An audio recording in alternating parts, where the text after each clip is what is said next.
The hands over here if you'd like to have a seat, because this is going to take a while this evening, because we have a lot of character ed and athlete of the months to go through.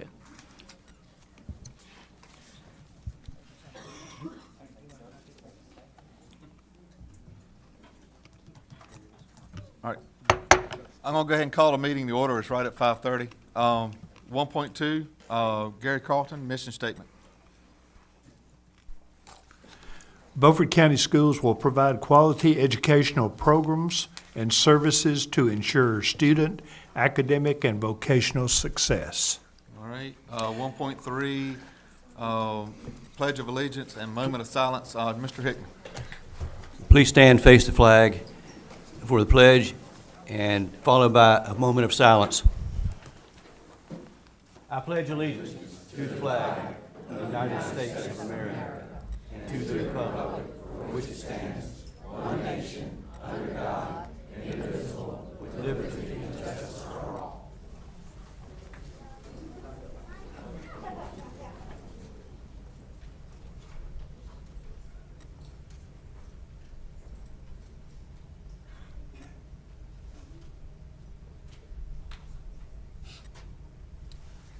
Amen.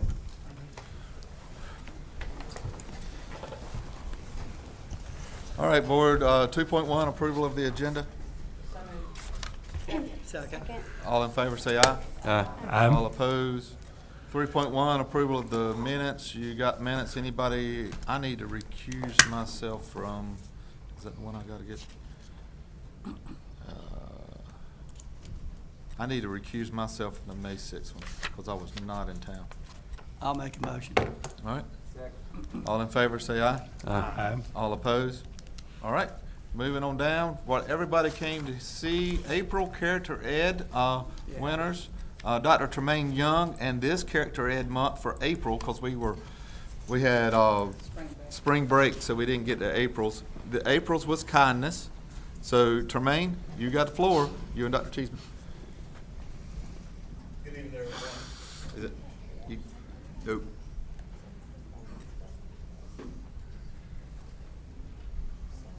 Man, Amber. All right. Use my projection voice. First up, our character ed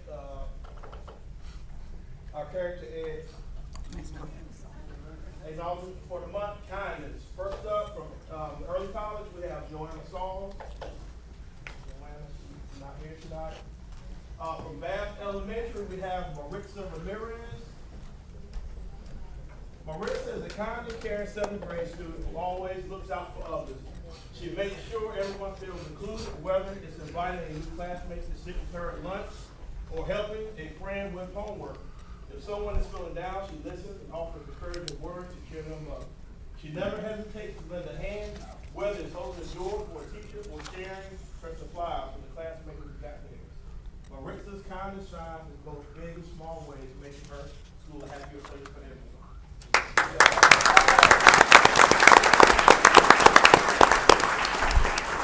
From Southside High School, we have Damien Pascal. Damien exemplifies kindness through his daily actions. He consistently goes out of his way to support his classmates and teachers, offering encouragement and positivity even in challenging moments. Each morning, teachers and students alike are greeted with warm hugs and big smiles, instantly brightening the day of those around him. Whether assisting a teacher, volunteering in the community, or showing respect and compassion to everyone he meets, Damien leads by example. Damien's kindness is a defining trait. He treats everyone with respect, regardless of differences, and actively works to make others feel valued. His ability to uplift and inspire those around him makes him truly deserving of this acknowledgement. Dr. Cheeseman. We have Manisha Spellman.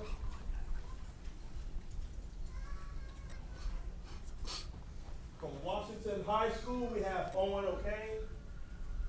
Owen is a caring, generous, and extremely caring person. He has been actively involved with Project Unify since his days at P.S. Jones. He is very protective and dedicated to our special needs students. He works in the summer at the summer camps with this population and plans to be a pediatrician with a specialization in this area. Owen is a champion for inclusiveness in memory of a deceased friend who started a coffee cart in his honor. Owen is a very special young man who has a heart of gold. We are extremely proud to nominate Owen as our kindness recipient.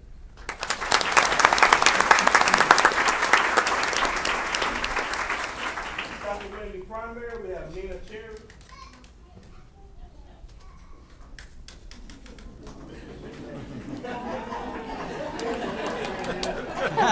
Nina shows integrity every day through her actions, words, and choices. She consistently demonstrates honesty, responsibility, and kindness in our classroom.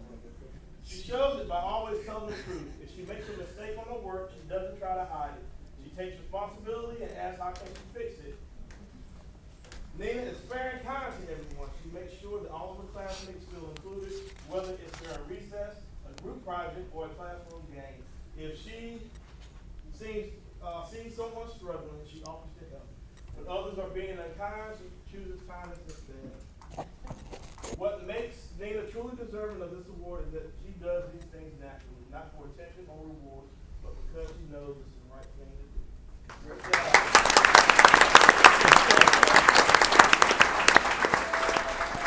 From Eastern Elementary, we have Scholar Ward. Next up, Chapel Middle School, we have Chloe Jones. Chloe always goes out of her way in band to help the struggling students in her section learn their parts for our concert.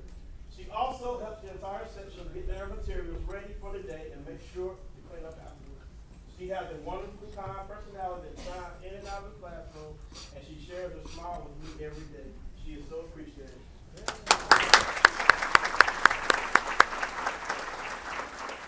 From Northeast, we have Avon Elliott. From John Cotton Taylor, we have Aubrey Blackshaw. Aubrey has a heart full of kindness that consistently shows in her actions.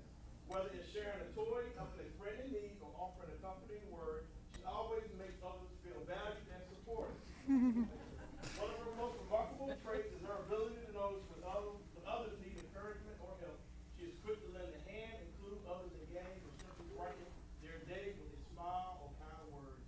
She works to help all of the students in the classroom and offers to help spread her wisdom with struggling classmates.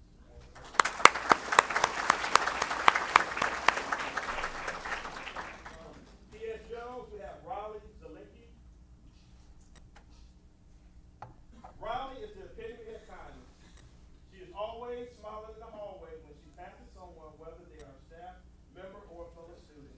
She is a helper in the classroom, as she loves to pass out papers, help her classmates, and always exceed behavior and academic expectations. She is a joy to be around because her positivity envelops the whole classroom, and she always makes positive statements and comments to her classroom. When a classmate is upset, she is the first one to comfort that person. She is empathetic and always offers a helping hand and a listening ear to her classmates. She uses manners when speaking and always raises her hand when ready to answer so that she is not speaking out of turn. Through her actions, she is a role model for her classmates as they also carry on her words of kindness and encouragement. From your side, we have Denero Dickinson.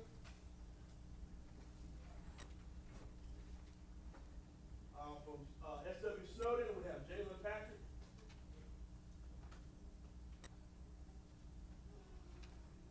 All right, our main character and trait for the month is honesty. From early college, we have Dana Valeria Cordova Guerrero. Valeria is a role model for her peers, particularly when it comes to honesty. She is truthful and genuine in all aspects of her life. She never hesitates to speak up when she feels something is wrong, and always acts in an appropriate manner. She displays academic honesty by always completing her own assignments and never cheating. She is always considerate and respectful to everyone she encounters. She was elected to represent her class in student government for the past 2 years, proving that she is honest and devoted to helping her peers and school as well.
job, bud.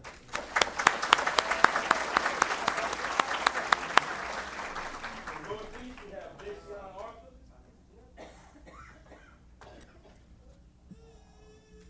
Bath Elementary, we have Sailor Smith.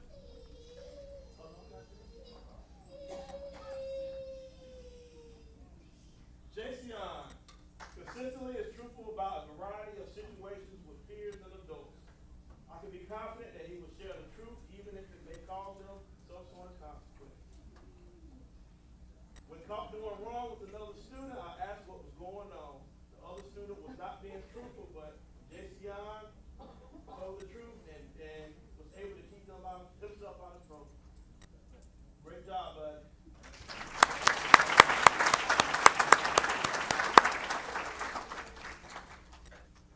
From Bath Elementary, Sailor Smith. From SW Snowden, Daniel Meadows. Daniel is consistently fails the truth, even when it is difficult. He always speaks up when something unfair happens. His actions show that he can be trusted and he values doing what's right, which sets a strong example for others.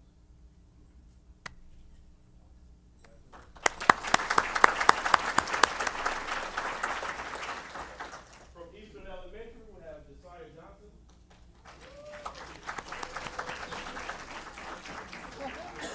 He is a very sweet, energetic person. In our classroom, as part of our school family, has been nothing short of amazing. He has exhibited a variety of qualities during the school year, including a desire for learning and ability to pick up on new information. He has a penchant for being honest in everyday situations, even if that includes the risk of getting into trouble for not so good choices. Overall, his honesty is just one quality that helps him appear to be a great kid. Good job, man.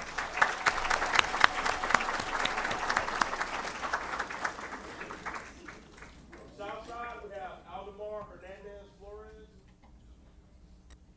There he is. Aldemar is a freshman in my core construction class and has consistently demonstrated integrity and personal responsibility beyond his years.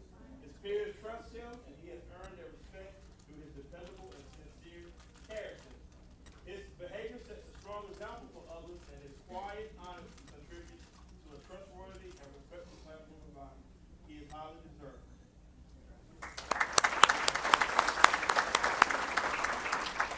From Johnson Taylor, we have Lucy Johnson.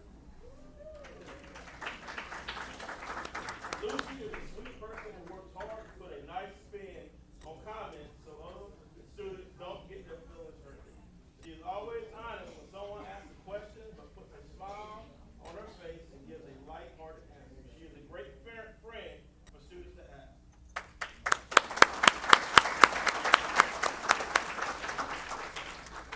Washington High School, we have Rayleigh Warren.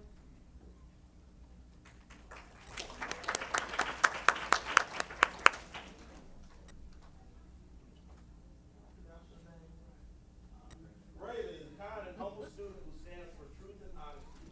She is a friend to all and advocates for her peers. She tries extremely hard to stay on top of her classwork and is always forthcoming when she is not in her bed. She always prevails and stands for what is right with a kind word and attitude of optimism. Good job.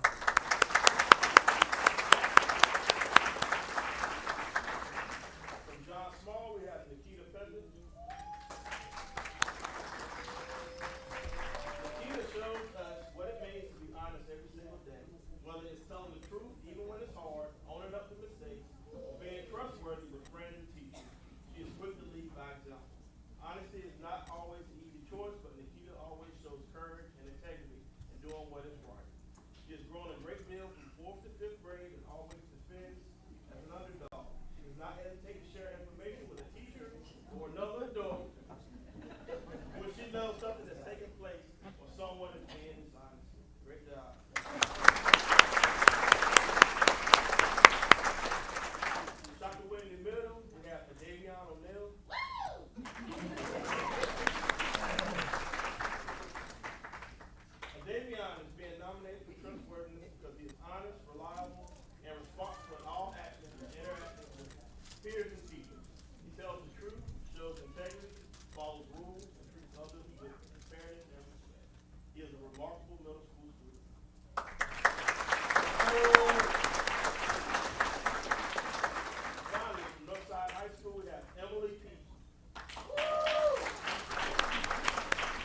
commitment to honesty fosters trust and respect among classmates and contributes to a positive, supportive learning environment.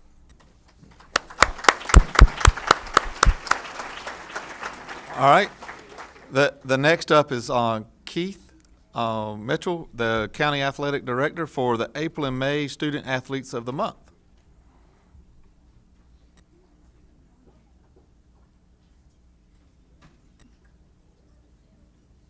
All right, as we call your name, come forward and get your award. I think it's hot now.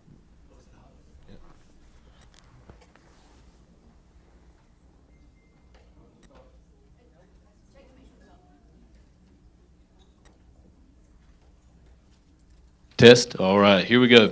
Female Athlete of the Month for Southside for April is sophomore India Moore. India is a model student in the classroom and a great student athlete. She always tries her very best and is a standout member on the track team, where she competes in 3 different relays, the 4x100, 200, and 400. She also does the high jump, hurdles, showcasing her remarkable speed, agility, and athleticism. In addition to her track achievements, India has excelled in basketball, volleyball, and cheerleading, making her a well-rounded and valuable team player. Her commitment to excellence and her ability to perform in diverse athletic disciplines make her a deserving candidate for Female Athlete of the Month. The Male Athlete of the Month for Southside is Braxton Cottrell. Braxton stands out both on and off the field. As a pitcher for the baseball team, Braxton has consistently demonstrated exceptional skill, dedication, and leadership. His pinpoint accuracy and composure under pressure have made him a vital asset to the team's success this season. Beyond his athletic prowess, Braxton is a model student athlete. He maintains a strong academic record and exemplifies the values of discipline, teamwork, and perseverance. Congratulations. Oh, he's gone. The Female Athlete of the Month for May for Southside is Carolina Crisp.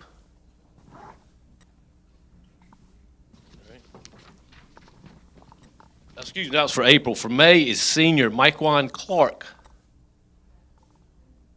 All right. Moving to Washington, the Washington Athlete of the Month is senior Jamie Perez.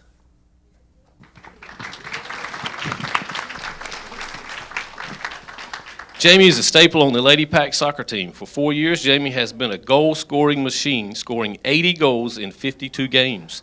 And for the month of April, not much changed. Over the course of the month, Jamie scored 7 goals in 4 games and added 4 assists for totaling 11 scores. Jamie's hard work, dedication, and leadership have made her a valuable asset to the Lady Pack soccer team, and we are lucky to have her. Congratulations, Jamie.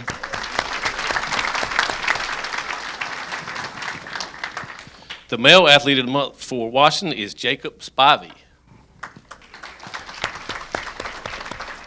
Jacob is a senior for the Pan Pac baseball team and has been a reliable pillar throughout the year. Jacob started off the season slowly, but really became a force in the month of April. During the month, Jacob was in the top 5 on the team in all major hitting categories, as well as becoming the ace on the pitching mound. He led the team in innings pitched, wins, earned run average, and in the field, the team turning double plays. Jacob is as dependable as they come. Congrats, Jacob.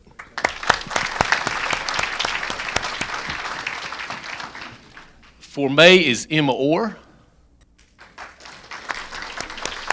For the last 4 years, Emma has been a standout on the softball diamond, and when you look at this year, not much has changed. Emma led the Lady Pack to the playoffs, and while leading the team in batting average, home runs, hits, runs batted in, and all pitching categories.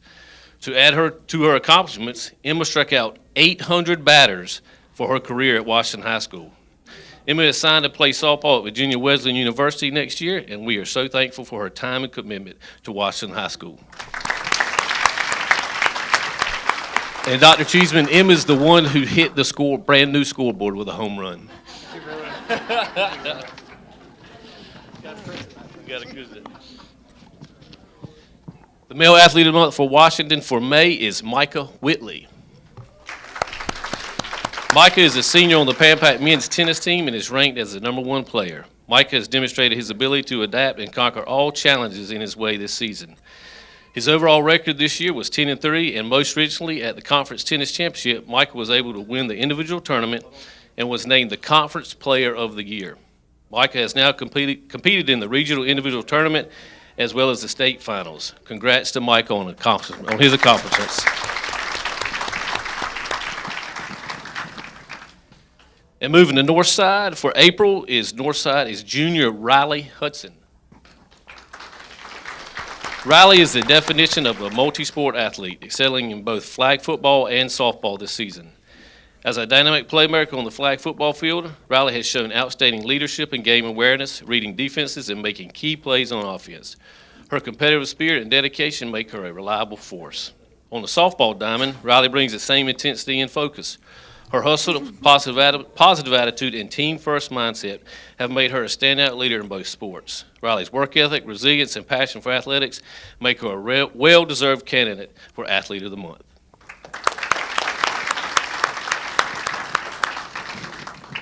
The male Athlete of the Month for Northside for April is Blake Wainwright. Blake has had an exceptional year in athletics at Northside, demonstrating dedication, resilience, and leadership across multiple sports. Throughout both the fall and spring seasons, Blake has been a key contributor to the cross-country, football, baseball, and track teams.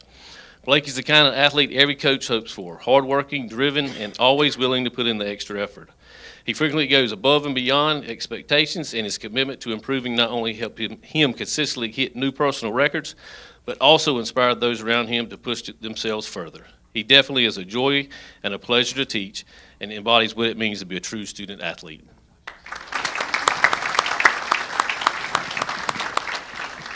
Female Athlete of the Month for May for Northside is Samantha Brady.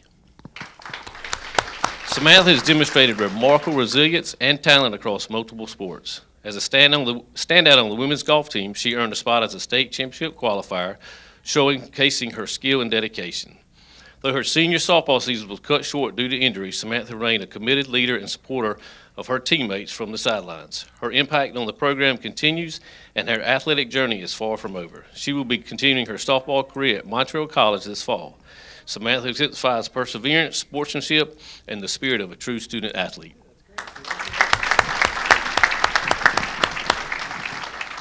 And the male Athlete of the Month for Northside for May is freshman Tyler Radcliffe. Tyler is a standout golfer at Northside, quickly making a name for himself in his first year on the varsity team. With a smooth swing, calm demeanor under pressure, and impressive course awareness, he has shown exceptional promise. This season, Tyler achieved a remarkable milestone with a hole-in-one during a tournament at the Washington Country Club on the 10th hole using a 6-iron from 185 yards out. This rare accomplishment not only showcases his skill, but also highlights a bright future ahead in competitive golf. Tyler's drive and determination make him a well-deserved choice for Athlete of the Month.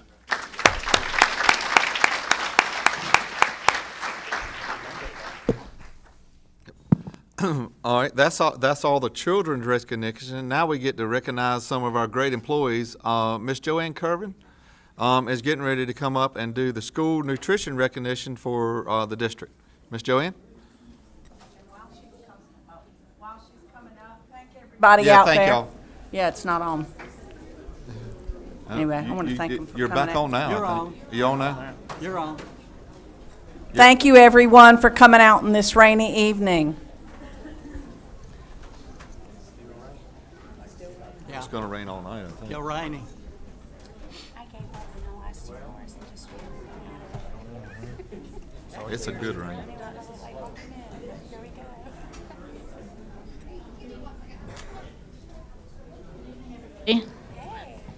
Thank you very much. I just wanted to take a couple of moments to recognise the unsung heroes in the Beaufort County school system.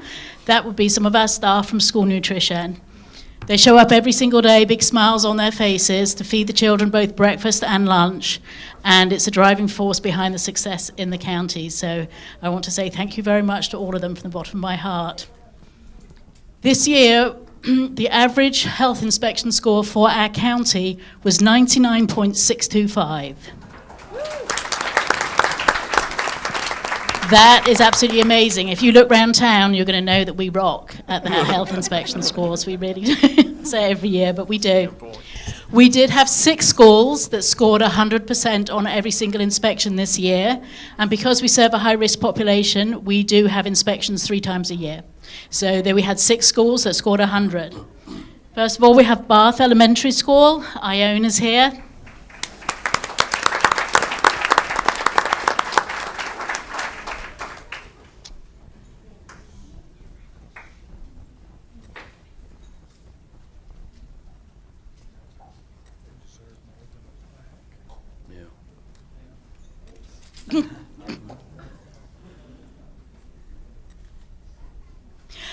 From Chalkawinity Middle School, we have Teresa Wright.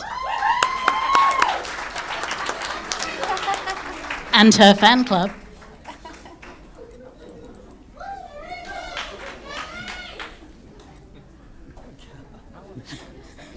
She's not looking too happy with all that cheering, is she?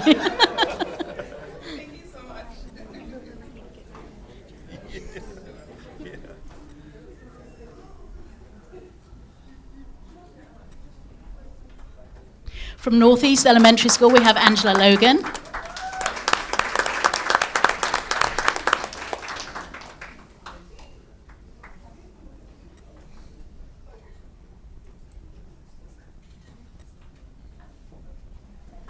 From Northside High School, we have Pam Meshach. And I think Mr. Beatty should be in the photo too, because he did a fantastic job today serving for us.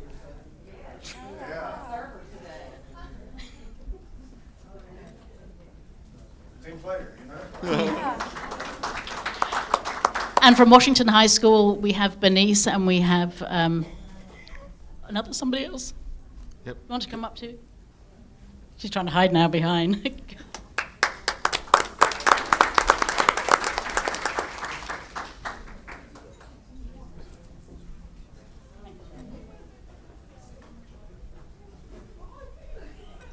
Is that Washington or P.S. Jones? Each and every day, the ladies do a fantastic job out in the schools, keeping them nice and clean and keeping the children safe with our meals we serve. Now, our Employee of the Year for this last school year is actually Bernice. Bernice from Washington High School. She's absolutely amazing. Bernice has shown an enthusiasm this year. She's been able to go out and about and really help us out at other schools when we have been short for different people calling out. And for that, she is the Employee of the Year.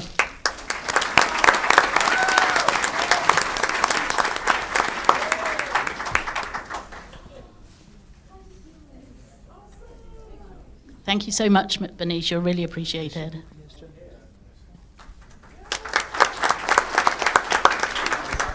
And our Manager of the Year this year is Mary Jenkins from Snowdon.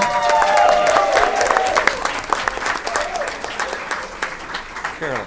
Mary has gone above and beyond this year in a way that a lot of people wouldn't recognise. She ran an absolutely fantastic summer meals programme down at Snowdon last year on her own. She was serving on average 50 to 60 students a day down at Snowdon, all on her own. She has not been mumbling and groaning when I had to cut her staff in the school, and for that we're really, really proud. She does a fantastic job. Mary Jo, thank you very much indeed.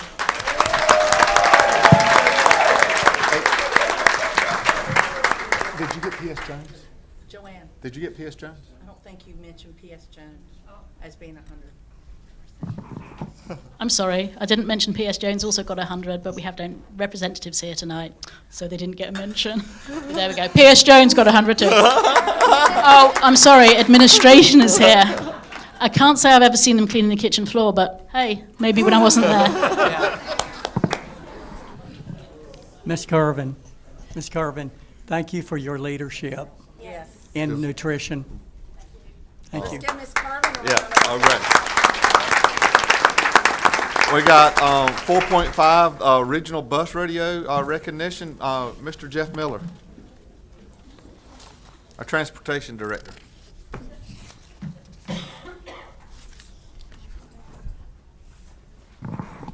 Good evening. Most of you probably won't know what a bus rodeo is, but we have not had one since 2019, which was before COVID. It's something that DMV sponsors. It's just for North Carolina school bus drivers. I was very happy and pleased that they brought it back this year. We all had a great time.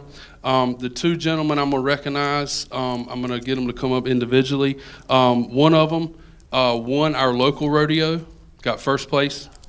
The other one got second place. The thing that separated them between 1 and 2 was 2.4 inches, where you have to stop at the last course, stop the bus bumper closest to a pole. Their score tied, 2.5 inches separated them. They both earned the right to compete in the regional rodeo, which is the surrounding 20 counties from us.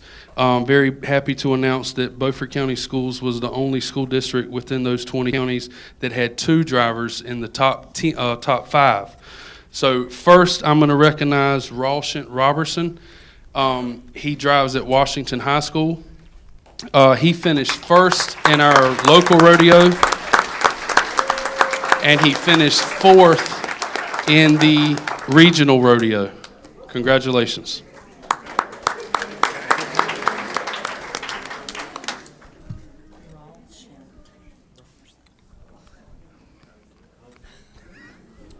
You can.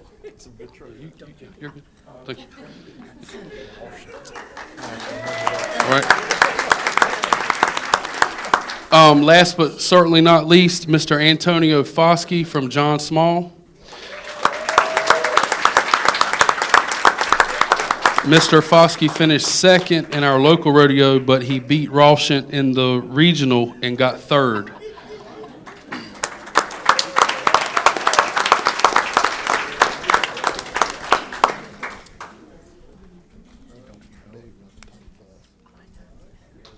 And next week on June the 4th, I will be taking both of these gentlemen to Raleigh to the state fairgrounds to compete in the state rodeo. So they're not done yet.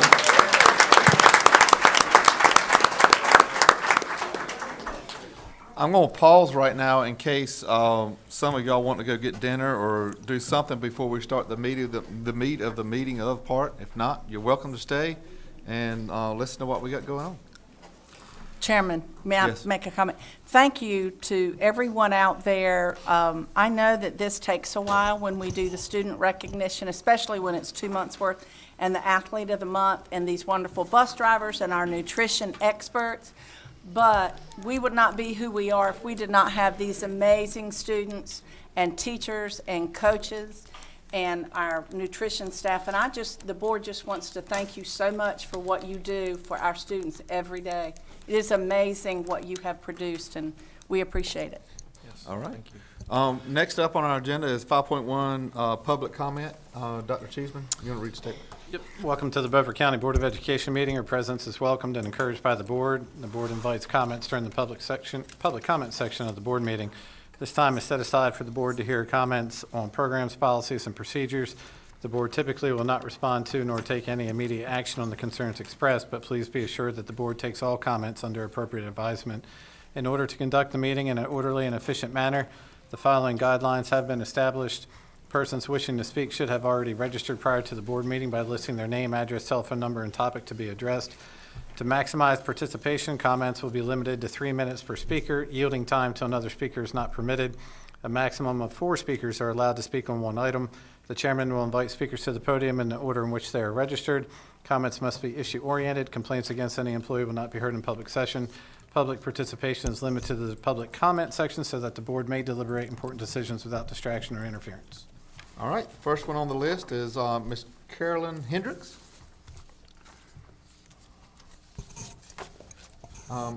Aurora Progress is her topic. Good evening, Ms. Hendricks. Hello. Thank you. I think your mic should be hot. Might want to tap it to make sure. Nope. Jeff's got it. Yeah. All right, cool. All right, you got it. Go ahead. Mr. Chairman, distinguished board members, public officials, and those online, thank you for the opportunity to speak tonight. I am Carolyn Hendricks. I am the Vice President of Goodwill Industries of Eastern North Carolina. Goodwill serves 51 counties. We operate 43 stores, and we have over 460 employees. We are a nonprofit social enterprise, and we reinvest our earnings to fight food insecurity, education gaps, and economic hardship. Last year, we chose to focus $1.5 million right here in Beaufort County in the town of Aurora. We purchased and are now renovating the former Family Dollar store to become a community food market where we will serve customers who can pay retail or pay what they can. We are also adding a food freeze-drying operation to support food access, job creation, local farm and business partnerships. But our work doesn't stop there.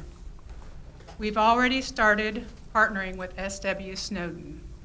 In December, we hosted a pop-up Christmas shop for the Snowden families.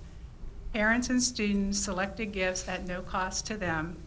This was an investment of $30,000 into the school community.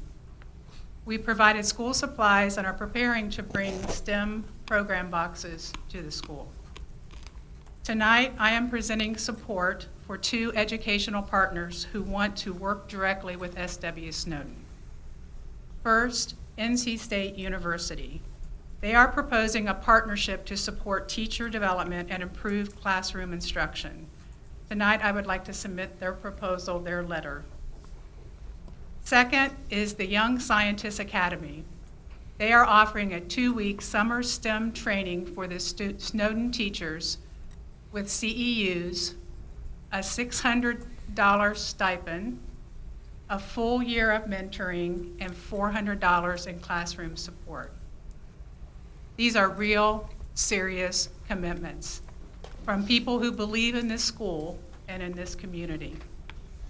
S.W. Snowden is not just a school, it's a hub of hope, of opportunity, and of progress for students, families, and Aurora's future.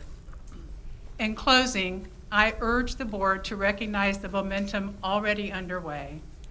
Let's work together to build on it. Let's not walk away from it. Thank you so much. Thank you. Thank you. If you,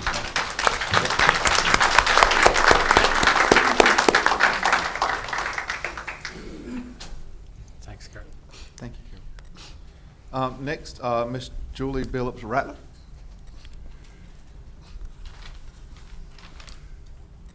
Good evening, Julie. Good evening. Good evening, members of the board.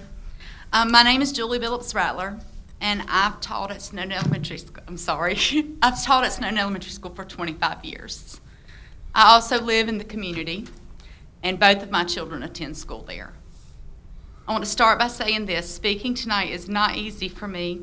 As somebody who works at Snowden, I've struggled with whether I should come forward because it's my job. But when my son came home last week, a week ago tonight, crying, because he had his, what might be his very last Distinguished Men of Purpose meeting, his last DMOT meeting, I knew I had to find my voice. That group has given him so much confidence and pride.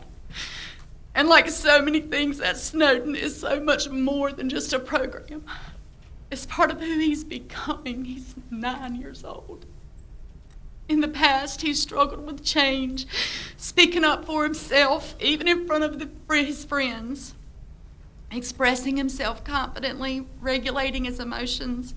But this group of young men, they've given him the outlet to be himself and encouraged him to develop into the kind of young man he's becoming proud of. And now it all could be over. As he sat on the couch with tears streaming down his face, I grew angry. I've been hurt, but then I'm mad. Angry that I couldn't comfort him. I couldn't assure him that everything was going to be fine, because when you're 9 years old, school is the most important thing in your life, your friends at school. But for my child, it's even more. They've been a part of the Snowden family since before they were born in my belly. They crawled in the hallways. They learned to pull up on my desk.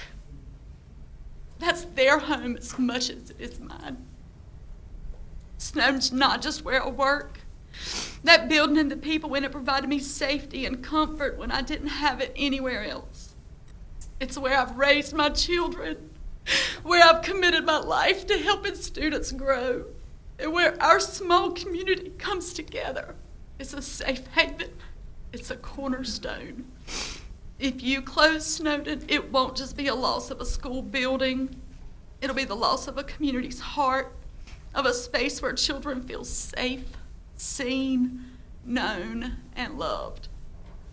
And now, our kids tomorrow, after this meeting, get to go take their reading EOG. Friday, after the other meeting on Thursday, they have to take their math EOG. The timing could not be worse. People have asked me, Julie, how are you doing? And I don't know what y'all are doing, how y'all are doing it. I wouldn't be able to focus on work and stay positive with all the worrying. And my response is always the same thing. We just don't have the time.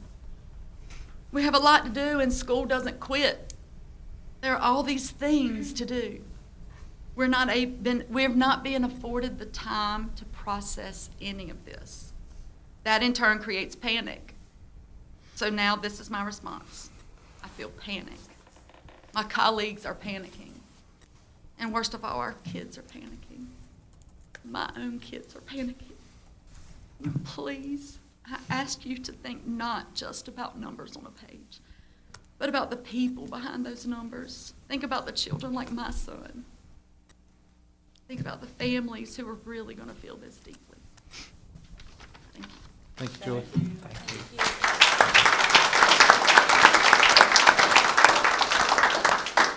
Mr. Cliff Williams, Mayor of Mayor of Aurora, sorry.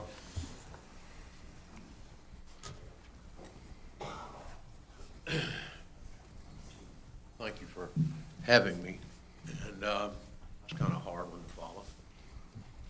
follow. Mr. Chairman, thank you for the opportunity to provide public comment tonight. My apologies for any delay visiting this board, but I've been recovering from major surgery performed 43 days ago. My name is Cliff Williams. I'm the mayor of Aurora, representing the town of Aurora.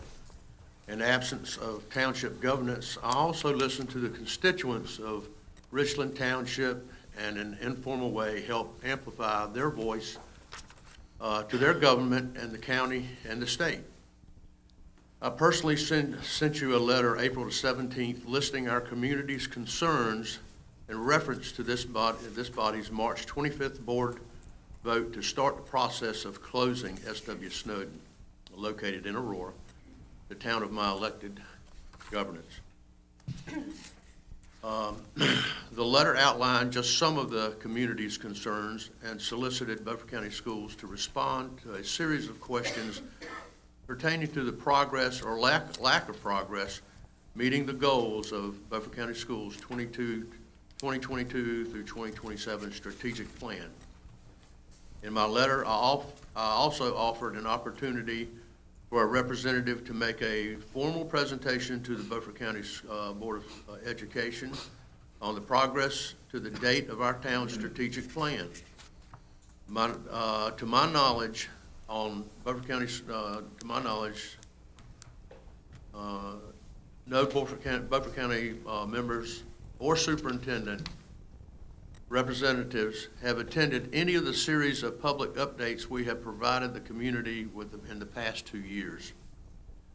Over the past 5 weeks, not one school administrator or school member has called me or visited any of our school government leadership to sit down and address our questions.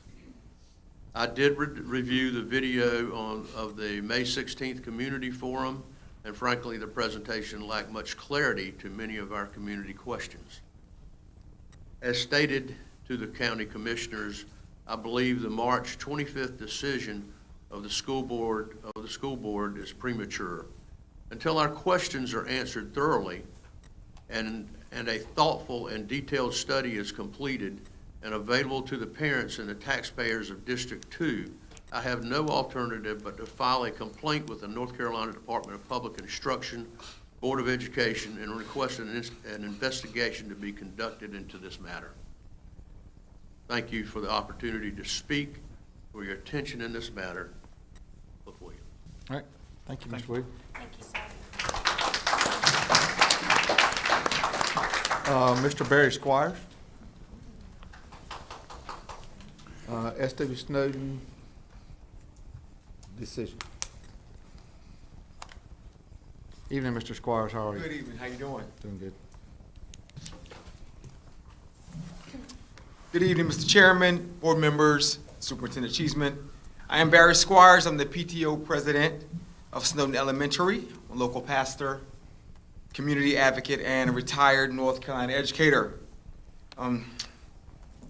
Tonight, my public comment on behalf of the community members I represent is an expression of confusion, hurt, anger, and frustration.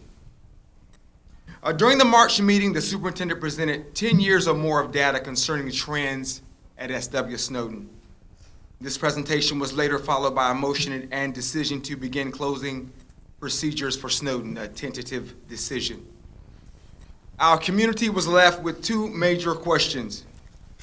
Why was this data not presented in October or November when we could enter into conversations with the school board or collaborate within our community?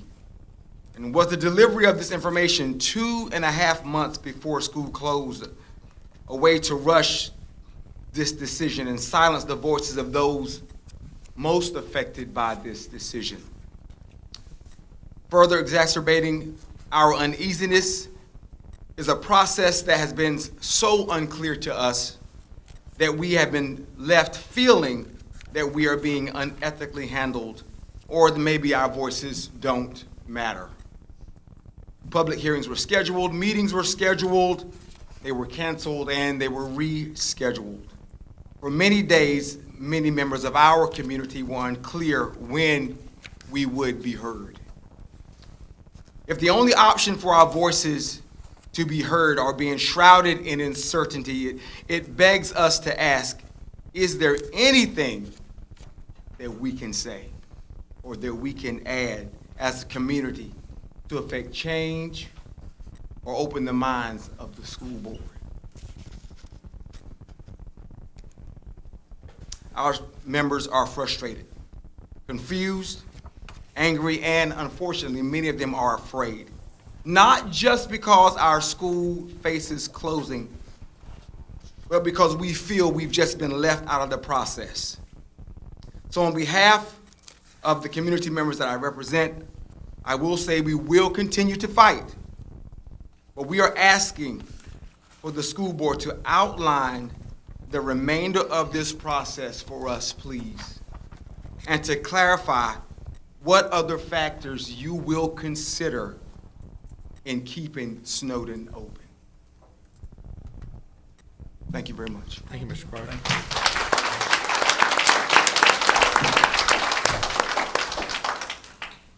And last but not least, Steve Rader, science curriculum.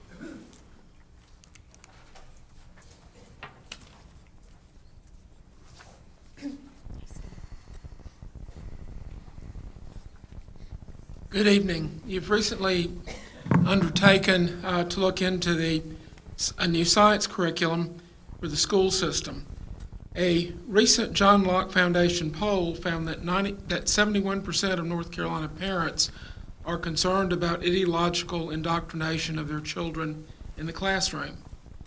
In a science curriculum, the area most prone to ideological controversy is the CO2 theory of so-called man-made global warming. A fair, honest, and objective presentation on climate in a curriculum should present both sides of this issue. The theory is under serious debate both in science and politics. The right calls it climate alarmism, while the left calls it climate justice. The farmers' movement that's been holding mass protests across Europe calls it climate communism. The Biden administration strongly pushed the CO2 climate agenda, while the Trump administration is working hard to shut that down. There are books, articles, and videos by scientists on both sides of the issue. An excellent presentation of the science opposed to the CO2 theory can be seen in the British TV documentary, The Great Global Warming Swindle, which was broadcast nationally on the UK's Channel 4. Presenting the CO2 climate theory to school children has already been litigated in the British courts, where the British High Court ruled that Al Gore's movie, An Inconvenient Truth, is a propaganda film containing multiple serious misstatements of fact. It ordered that the film not be shown to school children without first giving disclaimers on those matters. Any objective and honest science curriculum must present both sides of the climate argument. But due to the politics of textbook companies, this is something that the curriculum committee is going to have to look for. I would suggest raising this issue early with the textbook companies to insist on balanced coverage of this controversial issue. Dr. Václav Klaus, who served multiple terms as Prime Minister and then President of the Czech Republic, has described climate alarmism as, quote, a budding totalitarian ideology that is the greatest threat to freedom, democracy, and prosperity in the world today, end quote. This theory does not need to be rammed down the throats of Beaufort County school children in a one-sided curriculum. Both sides need to be taught and heard and considered. I would urge that this committee be charged to look into making sure that the curriculum that is proposed covers both sides of that very controversial area. Thank you. Thank you.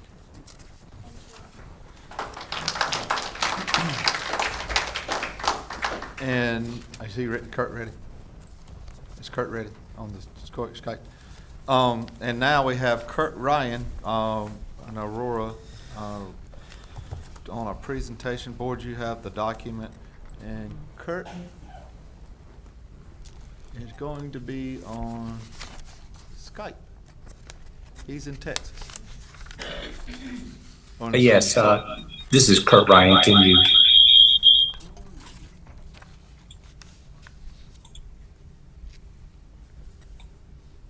Can you hear me? Yep, got you. Hey, Kurt, you got the floor. Yes, sir. Let me try to share my screen for the presentation. If I cannot, I would ask Andrea share it with the audience. Is my screen shared? Yep, we can see you. You're good to go. Outstanding. Thank you very much. Hey, listen, my name is Kurt Ryan, and I'm dialing in from Texas, and I just really appreciate the opportunity to spend a few minutes and share a presentation about the progress that Aurora and the greater Richland Township is making in its revitalization initiative. I want to start out by thanking Amber and Andrea and Ben today and helping me make this connection because I think it's really important that we share those things that are going well in our small town, in our small community. So first, to Chairman Allen, thanks for the opportunity to represent our community tonight, to give our citizens and our parents and our children a voice tonight. Your board members are contemplating a decision that may have significant negative impact on the lives of those who call Richland Township their home. These are resilient people who want their government to improve their lives, not make it harder. They don't ask for much. They seek basic infrastructure, public safety, and quality public education, which I must remind everyone that 30 cents of the dollar of every county tax payment from our citizens go to public education.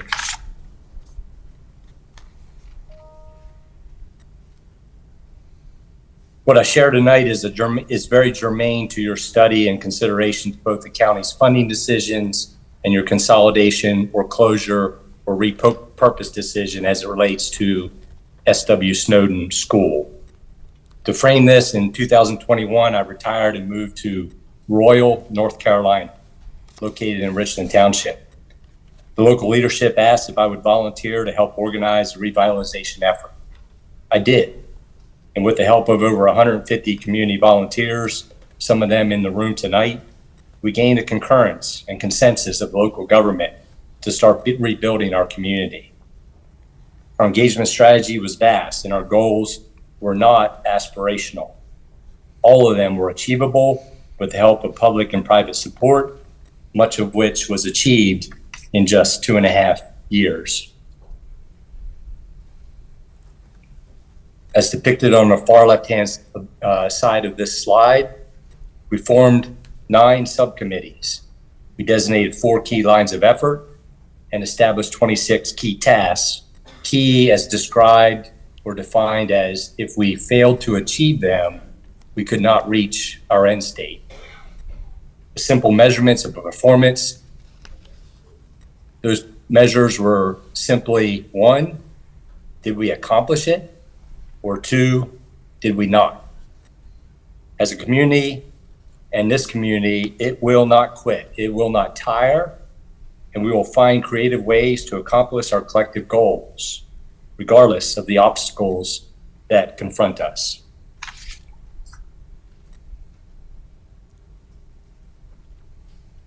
We established 4 lines of effort focused on the basic blocking and tackling needed to fill the gaps of an underserved community. We wanted to develop our economy. We wanted to improve our education, specifically post-COVID. We wanted to provide good governance to the people. And we wanted the community to have outreach and investment and purpose and a sense of feeling and belonging to their community. Even though our plan was ambitious, we channeled our energies into garnering support and resources for the most pressing needs of our community. We focused those efforts on job development, affordable new housing, improved education and training opportunities, and critical services, especially access to food and access to health care. As we reflect on today, in 2025, we still live in a community where some citizens struggle to provide even the basic food needs to their family. This is unacceptable in the United States of America.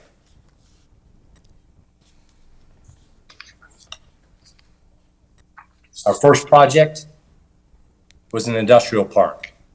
The mayor of Aurora had a vision to build an industrial park and attract new business to the southeast side of the county. With the financial support of nearly $4 million from the North Carolina Commerce Department, the Golden Leaf Foundation, and a small Beaufort County loan, that park is ready for business. Our first new tenant broke ground just last week. When the park sells out all of its lots, we will expand the park by another 26 acres, a promised land donation by Nutrien, located in Richland Township.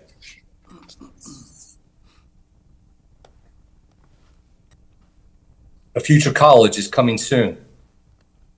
A soon-to-be gem in downtown Aurora will be the first new construction in many years. Of the $3 million Reverend Dr. Robert Caton Regional Center, where our citizens can gain skills in the trades and be trained to find high-paying employment and contribute to our growth and vitality. I want to extend a huge thanks to Dr. David Loop and his vision, and all who made this possible, including the Honorable Keith Kidwell. And I'll defer to Dr. Luke, who I believe is in the audience, if he'd like to make additional statements.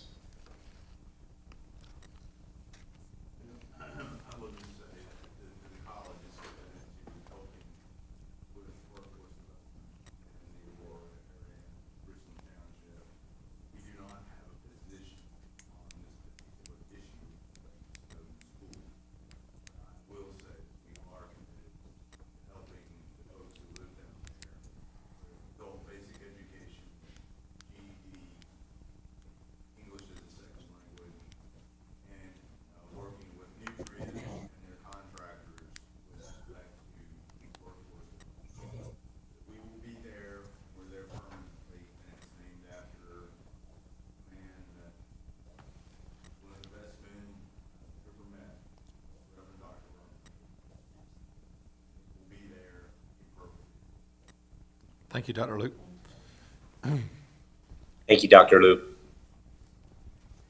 We recognize that we need to connect our community to the world. It was void of high-speed internet when we started this endeavor just 2.5 years ago. Our mayor's first formal request to the county was to help secure grants to extend broadband to our township. We recognize the importance that broadband would help attract businesses, help improve our health care, and most importantly, help our children have access for quality public education. Broadband, along with the Beaufort County Community College Workforce Development Center, are the bookends of our education line of effort, with SW Snowden in the middle of that strategic line. This is a multi-million-dollar investment for our community. Big thanks to John Rebels, former commissioner, Beaufort County, who spearheaded the effort for our community. 2 telecom providers were awarded the grants to bring this service to the township by the summer of 2026.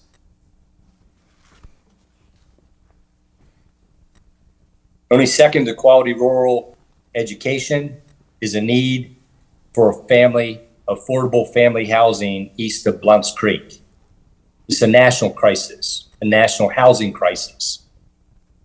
And the town, in partnership with a private developer and a large county employer, are on the cusp of developing a nearly 100-acre lot that borders the boundary of the elementary school.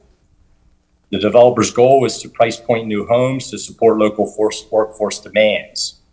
SW Snowden's viability is critical and key to his vision, the developer's vision, to connect the school and the community to affordable family housing to support the industries that reside in our township.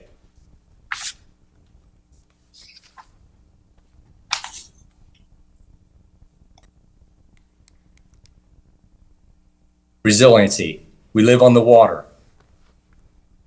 We always say that Beaufort County is where Beaufort's day breaks with the sunrise. The town of Aurora was ravaged by a hurricane called Irene in 2011. And frankly, never many of the citizens have yet to recover from that devastating storm.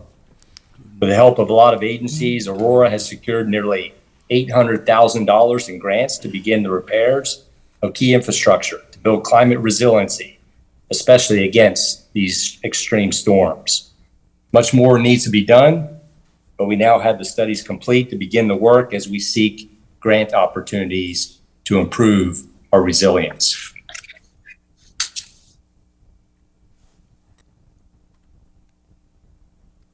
I'll take you to my profession, my past profession. A quote by General George Patton, famous general of the Second World War, the commander of Third Army. He said, "My men can eat their leather belts, but my tanks need gas." Frankly, our citizens should not have to make a choice to eat their leather belts. In this room, as you already met, is Miss Carolyn Hendricks from Goodwill. She is a godsend to our community, as her nonprofit has found a way to solve our food desert problem when no one else would help. Our organization will infuse a $1.5 million investment to open this grocery store in Aurora, serving the people of the township. We have not had a grocery store in Richland Township since 2014. I would ask everyone present tonight to give Miss Hendricks and Goodwill a round of applause.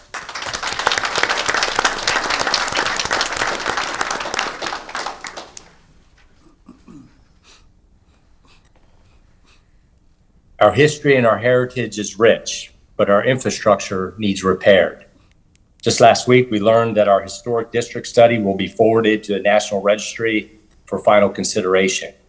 This 59-page detailed study will gain us recognition on the National Registry of Historic Places, providing tax credits to investors or owners who want to revitalize our historic buildings. I want to thank Nutrient for the funding of this study that we've been trying to accomplish since 1990.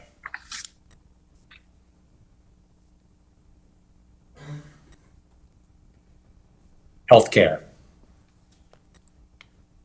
This was not in our plan when we wrote it in 2022 because prior to the publication of this, ECU Health was providing a small rural clinic to our people in our town. In 2023, with only 2 months of notification, they shuttered the clinic and left no viable healthcare option for some of our people.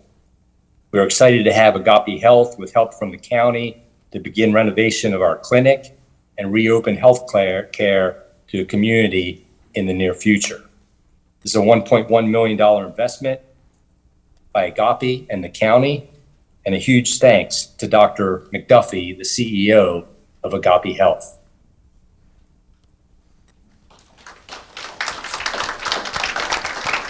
Those are the big ones: housing, industrial park,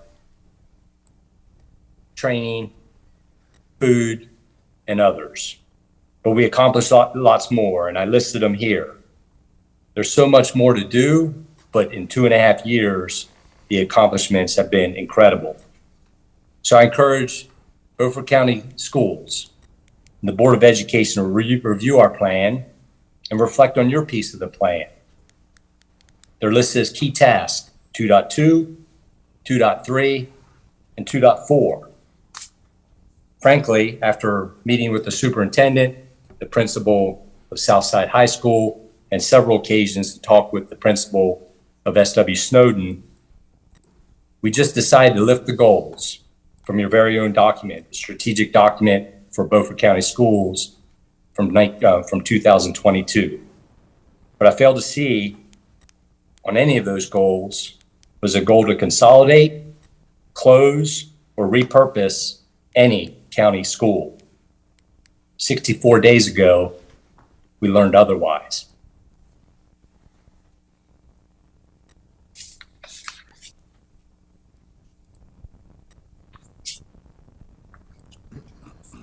So I'll close there and leave you with two thoughts.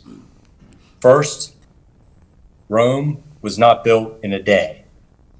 Aurora lacks resources, but the people are fighting for their lives to provide their families and the basic needs of food, housing, and education. It is not the time for our elected officials to break trust and abandon the reasonable services that people pay for and what they deserve. They demand three things. They demand transparency, they demand honesty from their government, and as Dr. Squire or Pastor Squires mentioned, they deserve a fair and transparent process. Lastly, our late President Theodore Roosevelt said, in a moment of decision, the best thing that you can do is the right thing.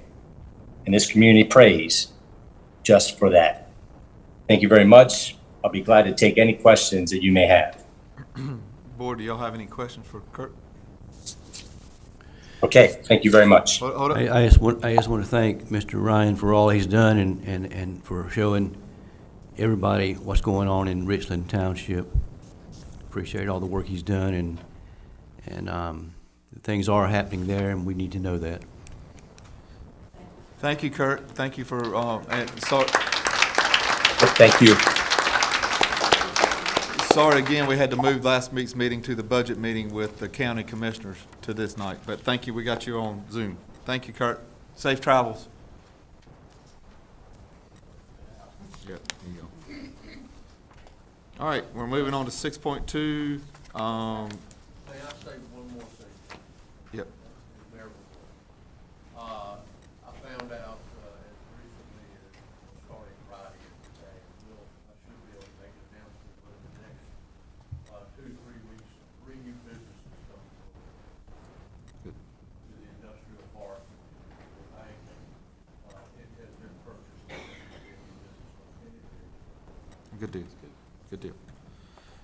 Is there plans of another bank coming into the community? We're forming a committee with some of the local people to try to get another bank. 6.3, Beaufort County, 6.2, sorry. Beaufort County Schools Transportation, SW Snowden Consolidation Presentation, Jeffrey Miller. And you got an attachment. Nope, you're not lit up. There you go. All right, you good now? Yep. All right, thank you. Good evening, everybody. I want to start with the other districts, North Side and Washington, with your handouts, if we could. I can. Bath Elementary specifically has 8 students that are on the bus over or up to 65 minutes. North Side has 16. up to 72 minutes, whether it be morning or afternoon, okay? I'll point at student A at Northside. You see AM ride time 72 minutes, but the PM ride time is only 12 minutes. That's most likely because they attend another stop at like after-school activity, Boys and Girls Club, et cetera. Okay. Northeast has 10 students that ride the bus over 65 minutes, and you can see the data there, okay? Moving to Washington City Schools. Eastern has 6 students that ride the bus over 65 minutes. John Cotton Taylor has none. P.S. Jones has 4. John Small has 6. And finally, Washington High School has 19. A lot of circumstances. You may have a student attending the ALP program that has to take a shuttle.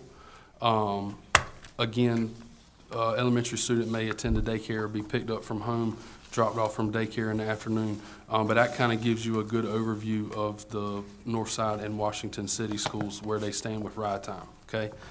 All right, I wanted to start with Southside, and the reason being is because if the Snowden district were to close, okay, we would do basically what we do at Southside High School at CPS and CMS, okay? So currently at Southside High School, we have 45 bus riders that live in the Snowden district, okay? So in other words, if they were a K-8 student, they would attend Snowden School. They have an average ride time in the morning of 53 minutes. In the afternoon, they have an average ride time of 55 minutes. And then I've broken it down. You have 12 students that ride 34 minutes in the morning, 12 that ride 33 in the afternoon.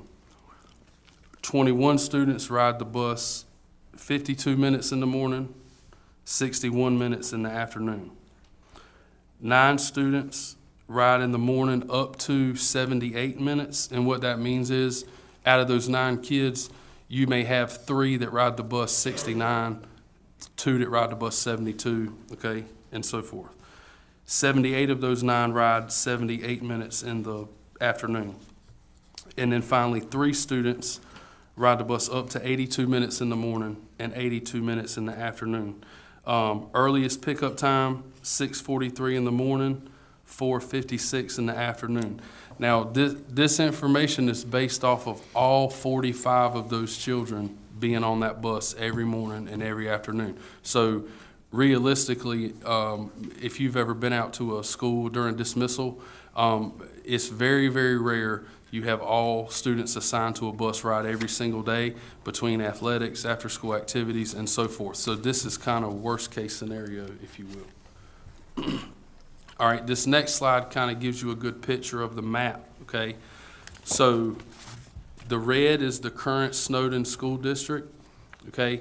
And if you look at your far right, those 4 stops on the bottom, like right half, and then the 2 in the upper kind of left half, okay? Those are the few kids that are on the bus the longest because of their geographical location, okay? All right. The next slide is current times at Snowden. 110 bus riders. Average ride time in the morning is 18 minutes, in the afternoon, 35 minutes. 27 of those students ride 5 minutes in the morning, 9.5 minutes in the afternoon. 56 of them ride 15 minutes in the morning, 33 minutes in the afternoon. 15 of them ride up to 34 minutes in the morning, up to 65 in the afternoon. And finally, 12 up to 60 minutes in the morning, up to 75 minutes in the afternoon. Early pickup time currently is 6:43. Latest drop-off is 4:15. And then that is every K-8 stop in the Snowden School District right there with the little yellow people. All right, take notice again of the one on the right-hand side, those couple all the way down there, like at the sound point, okay?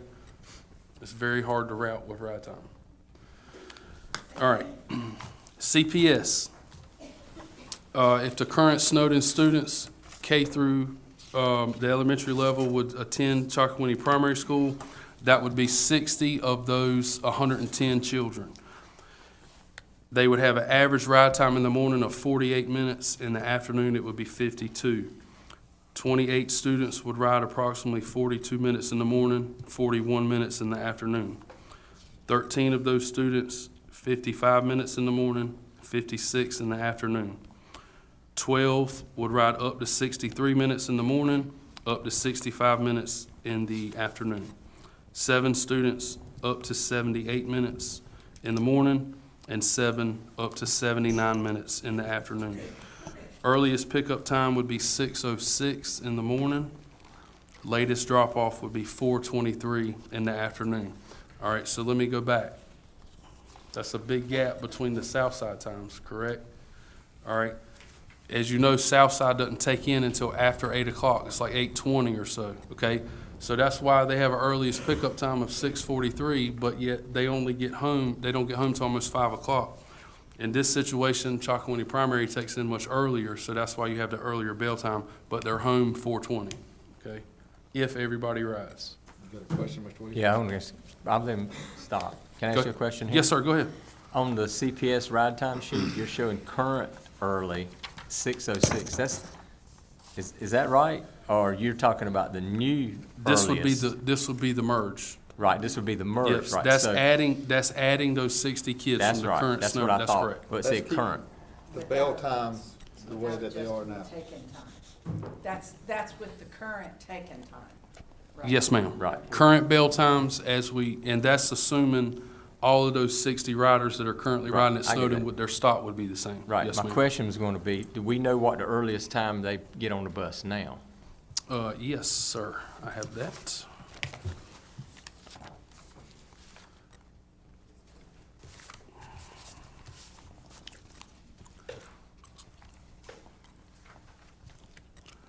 We have 6 students currently at CPS that are on the bus for up to 85 minutes. So that would mean 6:01 or 2, maybe? Okay, so we They will be already, picked up, correct. And 3 of those are pre-K. okay, I figured somebody here knew, I just didn't want Yep. to ask them. Said that at the meeting at Snowden, that gentleman spoke. Yep. But CPS is the Correct. earliest a kid gets on for CPS That's correct. is 5:55? Well, I don't think that's right. No, I'm not talking about Aurora. I'm talking about if everything stays just like it is today, what is the earliest a kid that goes to CPS is getting on a bus yeah, this morning? Mr. Williams, I believe the students that she's speaking of there are 3 EC pre-K kids that currently live in the Snowden district But go there. that go to primary because that's the only school that provide their Right. services that I- they require. I heard about that, you're Yep. right, at the meeting. Now, I on did hear paper, that. yep, now, all right, this is a good discussion. So on paper, obviously, it's a routing system in a Right, computer, right, right. real life, real time. You know, we advertise 10 to 15 minutes either way. It's not gonna be that much difference. We're not gonna have Okay. kids on the bus at 5:50, but I would say 6 o'clock. And you have 5 of them, 3 pre-K, 1 first grader, 1 second grader, and a 4th grader. Okay, thank you. Yes, sir. Can I ask a question? Yes, ma'am. And this is not about CPS or Snowden. When you look at Bath Elementary, it looks like they actually have students with the very longest bus ride, 96 minutes. Mhm. So how early do they get picked up? So For a it's mo- 96 Well, that minute says in the ride? afternoons. Right, yeah, and let me explain I need that. to So explain that. most That's of, right, that's But why is after that? they're done. Why is that? But that's a long bus ride. right, so those 2 students you're speaking of, Miss Carolyn, I believe, they're EC children. They have to do a transload, okay? Okay. So, but in other words, they may ride from Bath to Northside, and then they have to wait for the EC bus at Northeast to meet at Northside, and then they transload. We only have 2 buses on the north side that service our EC population, 2 on the south side, and we have 3 in the city. And they're on the bus ride. That's correct, yes, ma'am. All They have a monitor up there. That makes more sense.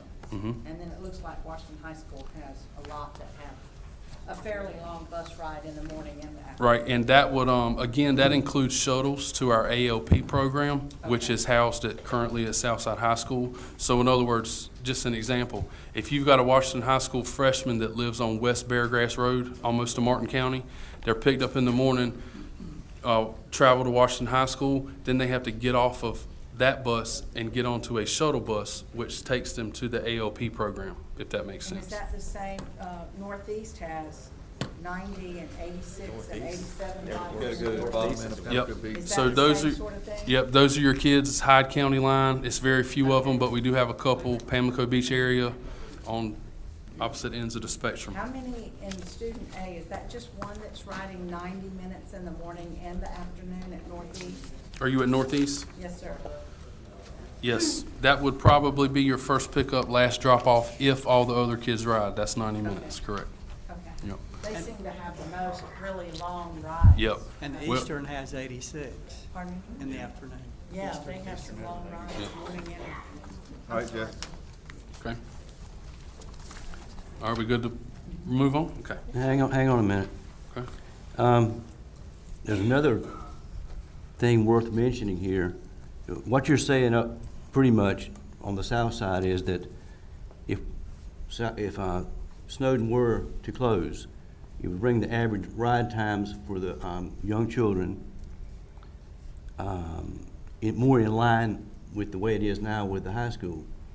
Only it would be farther because you've got to go to schools at least 6 miles farther in Chocowinity. Yes, sir, that would be correct. The biggest difference in the time is your bail time, your master schedule in the specific school. But you're right, to your point, when they get to high school, when the rising eighth graders get to ninth grade, they're gonna have that anyway. We've been doing that, I don't know, Southside opened 2001? 2000, so 25 years. Yes, sir. The other thing, and I wonder if you've factored this into your figuring, presently the bus serving Hickory Point Road stops at the end of Sandy Landing Road. It doesn't go into Sandy Landing Road. That's just another mile, but there is a stop there. But another thing to consider is people do live east of Sandy Landing Road. There could potentially be students there. Absolutely, so. Go ahead. No, well, grade level transition every year. This data does not include your rising kindergartners, okay? So this is a snapshot of what we currently have, the information we currently have. Right. So, to your point, yes, it could definitely change. And the other thing that I'm really concerned about is presently the bus serves as far east as Muddy Creek Road in the South Creek community. But again, people do live east of there, much farther east of there, all the way to the Intracoastal Waterway. Hoboken. Yeah, well, yeah, pretty much. And you've also got the community on the river at the end of Indian Island Road, both. Jarvis Landing.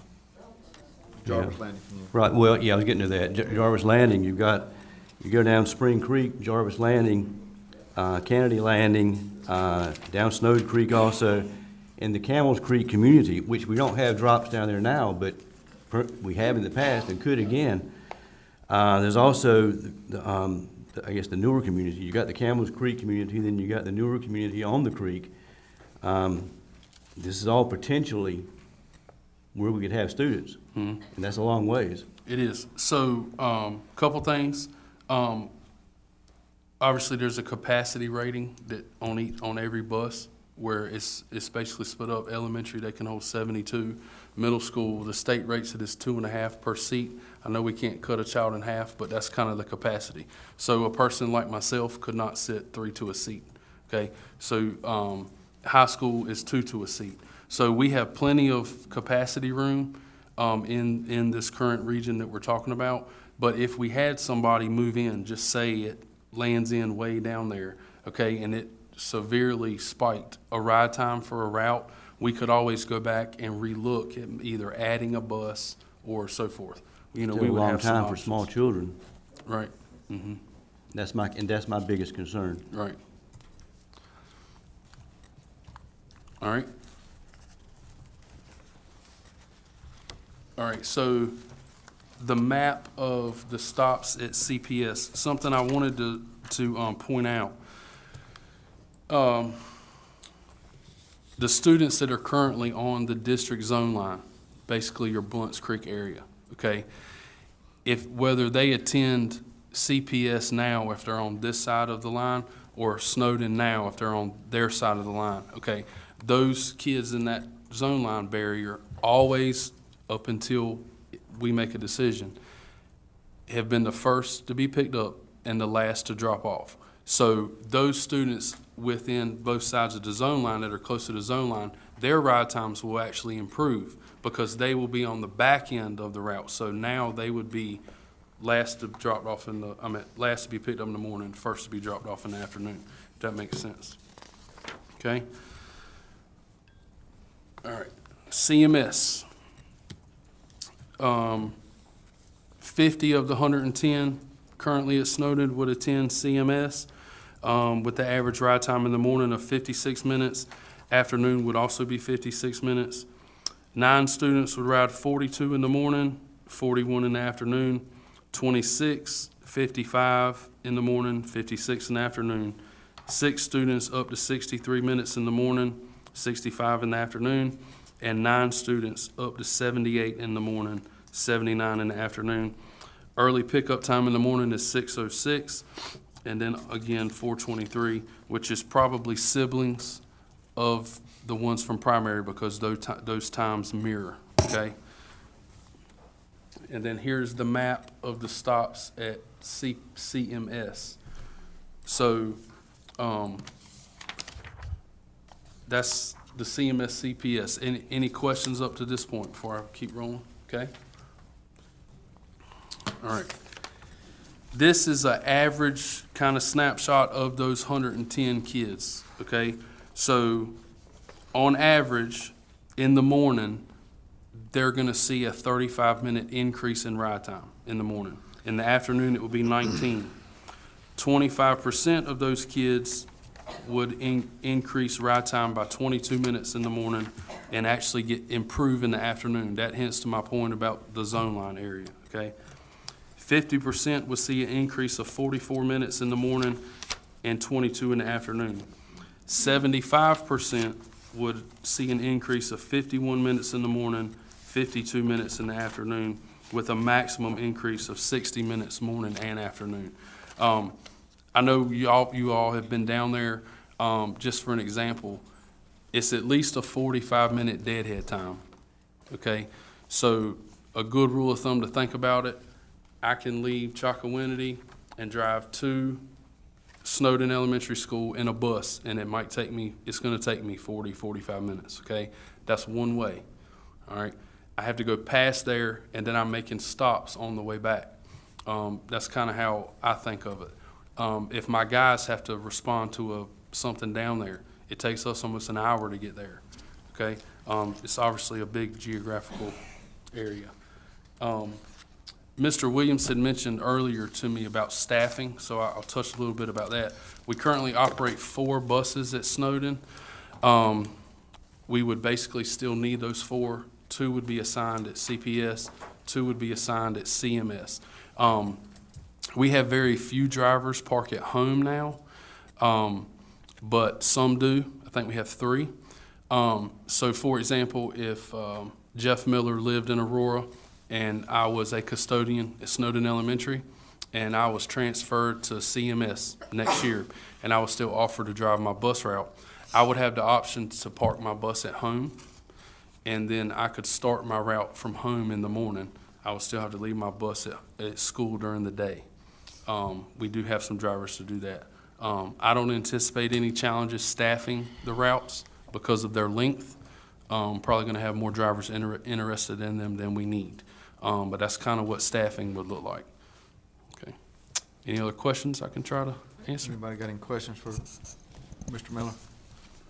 Mr. Miller, I want to say thank you for putting this together. This has been one of my biggest concerns when you're talking about obviously coming from Aurora to Chocowinity. Mm-hmm. I did find one thing I just want some clarity on. Okay. You mentioned earlier EC children are some of these 96-minute bus rides. Mm-hmm. So we're asking EC children to ride the bus pretty much longer than any of our other bus riders. Would that be accurate to say? Well, I wouldn't, not 100%. All of them aren't EC children. They may be in a ALP program. They may be on some sort of, they may have some sort of related service in their IEP that certain district school that they live in doesn't provide them. So they have to come to Washington to or serve that. Or in the case you were mentioning earlier, I know we have some EC pre-K that have to attend CPS. Okay. But next year they'll be in kindergarten. So if Snowden's open, they'll attend Snowden. If Snowden closes, they would have to still attend CPS. But the challenge is you have a EC bus with you may have only six, 7 kids on it, and you have to ride 50 miles to, transport them from Hoboken up to Blunt's Creek. And then the other EC bus in Chocowinity does the rest of the south side of the county. We have to share EC buses, if that makes sense. That makes sense. Yep, so the biggest thing in the transportation world is obviously capacity, efficiency, but safety is always our number one. Obviously, ride time can be a hot topic. That's one of our biggest challenges. But, the more kids we transport, the shorter distance, that's better for us, for our budget ratings and stuff like that. But unfortunately, if you're in a county east of I-95, those numbers don't always add up because you're rural. You face those rural challenges. Yes, sir. Yep. Now, one other question I have, and just for clarity, like the new CPS ride times, including SW Snowden students, you referenced 60 bus riders. Do these changes reflect any of the current CPS riders? Yes, sir. Okay. Yep. So that information is if you added the 60 students that are currently eligible to attend CPS at Snowden, in the Snowden district, move them to CPS. But it does not include grade level transition. Okay? So if you've got a rising middle schooler that's in the 5th grade in this model or 4th grade, okay, they would be, next year it's going to change a little bit. So this is just a snapshot of current live, the physical year we're in now. Next year it's going to change. Yeah, I was just making sure I was reading it right. Yep. But honestly, if you go back and look, I went back and looked since I started here in 2021. Numbers are pretty solid. You're not going to have a drastic thing to Mr. Hickman's point.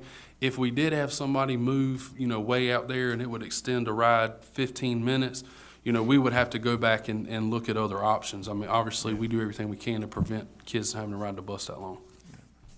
And we face that same challenge throughout the county. You may have a neighborhood pop up somewhere you've never had a bus, a field somebody's hunting. Right. Yeah. Yep, it's challenging. Well, I tell you, Jeff, thank you. I mimic what Daniel said. Thank you for all this. And this was enlightening, the total ride times. I knew our side of the district, down at north side, northeast and stuff, had some rural areas, and we go to the edge of Hyde County, Pimlico Beach. It's enlightening to know that how long those kids were on the bus also. Yep. And I actually, not to cut you off, but I actually spoke to some drivers as well, because again, I'm looking at a computer and just playing with numbers, okay? These are gonna be inflated a little bit because again, it's rare, it's almost never happens that everybody assigned to your bus is gonna get on your bus every day. Yep. So the lady, Miss Kim, that drives the Pamlico Beach area, Yep. I asked her, I said, how many times are you home before 5 o'clock? Which is a good indicator to me, because if everybody rides her bus and that last child gets off the bus at 4:30, 4:40, she's not gonna be back to school till 5 o'clock. She said it's happened twice this school year. So we're in end of May, school's basically over. So basically she's telling me out of 174 days, there was 2 times that she had everybody on her bus and she didn't get back to school till 5 o'clock. The majority of it, if you count in athletics, season transitions amongst the schools, you're not gonna have every single person, which would shave some minutes down, which is a good thing. But we have to plan on obviously every student riding. Oh, yeah. Yep. Anybody else got any questions for Mr. Miller? I don't have any questions. Good. Can I say something? Yeah. But just want to say, first off, no one listening to me or my comments should assume that I've already made up my mind that I'll support closing or leaving it open, because that's not true. I'm still trying to decide. And I appreciate this, but I believe that, and it does seem like if you want to just say the schools are closed, the bus riding is going to be a wash, for the most part, from what we're already seeing across the county. I'm go back to the presentation prior that Kurt made, and I'm glad he gave us that. And I'm very happy that the town of Aurora is making some inroads into, revitalizing themselves. Because as far as a school board member, of course, I am concerned about the ride times, but we already have ride times. So thank you for just pointing this out. Yes, sir. But what we have to have are children. We have to have children in the school. And why I'm trying to say this is because there has been a long history of declining population, not just with the kids, but the families. And I know every time I say what I'm getting ready to say again, people say, well, there he goes again joking. No, when families leave, they take their children with them. They don't leave them here for us to raise. So, I've been pulling data on my own. I've given a lot of thought to this. And I pulled data straight off the State Census Bureau reports, and it shows the entire Richlands district or township has declined below 2,600 residents completely. And it breaks it down into age. And you have 60% of that area with average age of over 40, 53% over 50. And these are not families that typically have young children that attend our schools. If I look at this, it gives me here a breakdown. I'm looking at it right there. You can't see it. But it says up through the age of 19 is only 13, put my glasses on, make sure I tell you the truth, 13% of the population are school-age children. So I'm glad that Aurora's trying to do something, but what you have to fix, what we all have to work together to try to fix, and I'm not smart enough to do this, so we're going to have to find somebody smarter than me, is how to get people to live in Aurora. You have workers in Aurora. Nutrien employs lots of folks, but I can give you a long list of them that live up near me, and I live only a mile from the Pitt County line. So they're not living in Aurora. They're working, but they're not living. So all this plans that's going on is great, and I applaud them for it, and I hope it's all successful. But we also got to figure out where they're going to live and get them to stay down there with their children. Or no matter, and I'm not belittling the work you've done, thank you for doing, but no matter how many numbers you put together for us on bus riders, if there's no students to put on the bus, it's not going to matter at all. It's not going to matter at all. And I haven't decided, I'm still looking into it, but the fact remains, if people keep bleeding out of that area with their children, your school's going to close. It won't be my doing. I won't even be on the board probably by then. But sooner or later, if there's no children in the area, there's not going to be a school. So we got to figure that out, and I'm so happy that they're working on it. There is progress being made, and hopefully it'll get turned around. But thank you for your work. But you see what I'm saying, Jeff? Yes, sir. The bus rider time is not as important as I thought it was going to be, because we see it all across the county already doing that. We now just have to find out where the children at. How can we get them in that area? Well, Gotta have children to have a school, folks. Along the same lines that ADM is same with us with ridership. Yeah. So just since I've been here in 2021, we have parked what the state calls parked 8 buses. Right. Okay, just last year we dropped a bus from Bath because of ADM capacity. 2022 we dropped 2 buses from Washington High School. So we've had to make those decisions based off of, because we're judged, we get our funding and efficiency off of how many kids you transport and how long is the route. So, we've had to make those decisions over the last 4 years just in my department. Oh, you don't have to tell me. Yes, sir. I've dropped my grandson off for 5 years at P.S. Jones and then at Washington High School. I have fought the line every day for 5 years. I know how many ride the buses and how many ride car riders. Yes, sir. And it has definitely grown toward the car rider side more and more and more. Yep. My concern is what I said. I'm just concerned of where we're going to get the students. We can't have a school if we have 70 kids. You just can't do it. Right. Stacy, you don't have a hot mic. But thank you. How do I turn this thing on? Push the little button down at the bottom. You got to kind of hold it. There you go. You got a good one. Thank you. Yeah. All right. To play off what Terry is saying, I disagree. I think this plan for revitalization, Aurora is well overdue for. This is a very strategic plan. There are acreage here set aside for a residential area. To put a campus with Beaufort County Community College at an industrial park, what that's doing is producing employees for Nutrien. And when you produce those employees for Nutrien, they're gonna want places to live. And I happen to know several builders that are looking in the Aurora area to start building spec houses. So I have to disagree, and I think that we need to look at that, and we need to consider that before we go closing a school. Okay, can I just make one comment? Sure. You're not disagreeing with me. That's what I just said. I just said I applaud their efforts, and I hope it's successful. I said we have to have children to have a school, and I hope exactly what they're doing will be exactly the results of having more kids. I'm just doing a So little I don't bit think more you're than disagreeing applaud. with me. I think you're making my case. Donald was next. That's what you were saying. I was just going to thank Mr. Miller for your report. I know you put a lot into that. Taking off on what Terry is saying, we have an issue, and this has been a hard issue for me especially. No one wants to vote for closing the school, but we have an enrollment issue with Snowden. We have teachers that don't want to go to travel that far.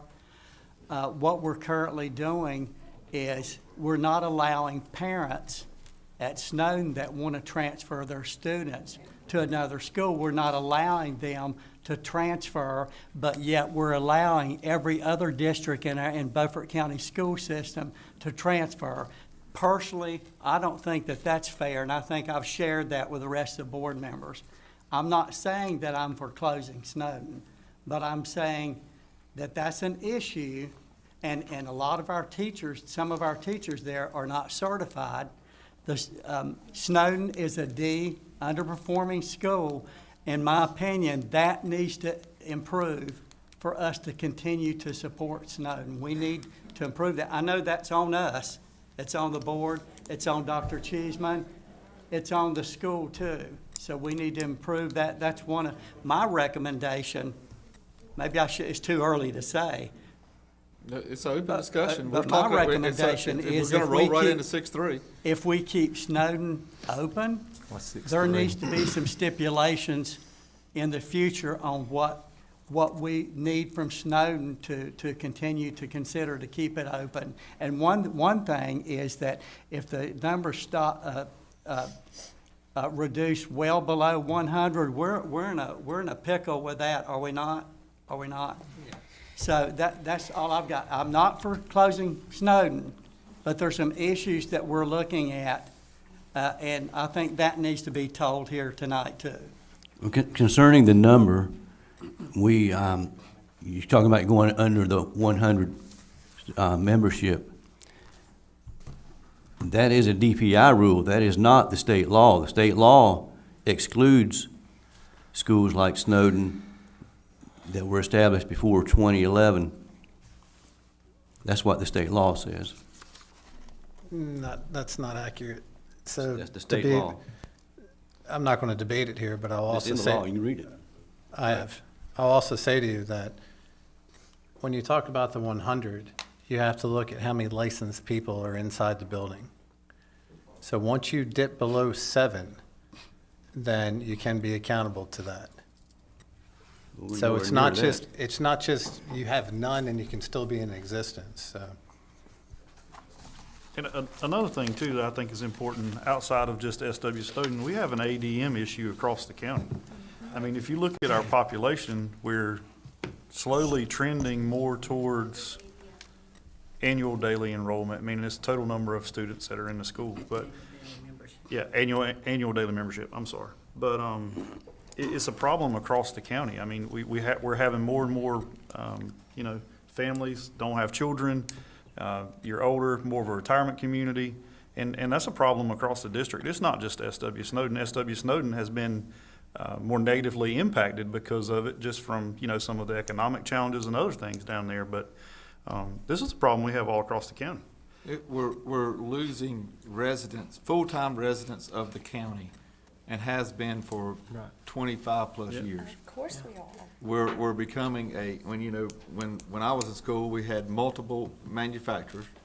We had multiple different places here employing people that were having children here that were educated here. But the county is becoming a retirement community that they're not having their kids. And it's just like other board members have said before, when you're traveling to Greenville at $4 gas, you move to Greenville and you take your kids with you to go educate them. You don't leave them here for us to educate. You work in Greenville and live in Greenville. It's just a fact. And it's just a fact. And all of the industries that have tried to come here or not come here, they have not come to bring the jobs back. So let's roll into 6-3 because we're still on Snowden. And then because Jeff has already done a great job with the transportation study, and the board has an attachment that Dr. Cheeseman has put everything together in one document. We have all seen this documents multiple different ways and all the data in it all the way through. So, Dr. Cheeseman? Yeah, based on North Carolina General Statute 115C-72, it asks that you conduct a thorough study prior to the Board of Education making a decision to close the school. So the information that I've been providing to you since essentially September and October, which I did share in the community forum, I think it was May 1st down at Snowden, specifically much of what you have now in front of you is just kind of an organized way. This information will be posted on our website in one conglomerate, which does in fact include the numeric study for forecasting enrollment. It also includes the ORED study, which is the Operations, Research, and Educational Laboratory Study conducted in 2018-2019, which your county commissioners actually funded. At that point, their first recommendation was to close Snowden. This also will now include the update that Mr. Miller has given around transportation, so you'll see all the exhibits. But as you're conversing tonight about enrollment, the numeric study projected that you might be at 5,611 students in the school year 32-33. You're now at 5,483 students, a decline that eclipsed that forecast by 8 years. So it's come upon you very quickly. Also in the study is what I passed out at Snowden around the ADM allotments of PRC 001 for teacher positions. Again, I remind everyone in school year 2019-2020, you had 298 state-funded teacher positions. For this coming August, you'll have 54 less, which is part of the reason why this recommendation has come, because it is a fiscal concern, not necessarily a capital building concern. In that, you'll also see the local distribution of monies that you received from your county commissioner, citing how appreciative you are. But in fact, it's a shortfall of nearly $6.5 million over the last 5 to 6 years of what you've asked for to try to cover it. And you're now using federal funds to actually account for teacher positions. In terms of the inconvenience or the hardship, when you do look at, Snowden does get covered by state-funded, local-funded, and federal-funded positions, but you actually have 35.7% of Snowden's teachers are fully licensed compared to Chocowinity and CMS at 82.5 and 87.5 respectively. And then as an organization in the school system, just comparing K through 8 schools on per pupil expenditures, as your chairman of the county commissioners posted the other day, at Bath Elementary School with 526 students, you have roughly $9,300 cost per student. At Northeast Elementary School, also a K-8 of 320 students, it's about a $13,400 cost per student. At Snowden Elementary School of 122 students, it's a $21,400 cost per student. And so in short, I've tried to put everything together. Again, it'll be listed on the website. This is all information that you've had prior to Mr. Miller tonight, so that's included as well. But this satisfies your general statute requirement of 115C-72, as there is no timeline limitation or maximum in terms of deadline as to when it had to be presented, but I've been giving you this information essentially since October. Thank you. Anybody got any questions as we're, go ahead. How many grants have we put forth to keep our rural schools from closing? Just from Beaufort County schools, how many have we have we applied for rural development and maintaining our rural schools, especially with the school choice issue happening? So each year, we actually receive monies for rural low income. So we qualify on. Like for Tier 1 funding? Yeah, we qualify for Tier 1 I'm not grants and that. talking about that, I'm talking about rural development. Like on the USDA, there's applications for rural schools and schools that are Tier 1. Have we applied for any of those? Not to keep a building open, no. Why? Probably because I don't have enough staff members to help us with that. And also, the county commissioners have not made any effort to partner with us in that. Anybody else? Yeah, we need grant writers. We need grant writers. Funding's running. We need funding. I mean, Yes. you know, to second Donald's point earlier, and I don't Yeah. think there's a person sitting on this board that wants to close any school, and I'm only speaking for myself, but I'm an advocate for small schools. I mean, community schools, that's a great idea if you have the funding to maintain it. The reality is, it's a changing world, and the funding is just not there to maintain it. If you look at the cost per pupil, I mean, that's a significant amount of money, and I mean, we're in a bad spot.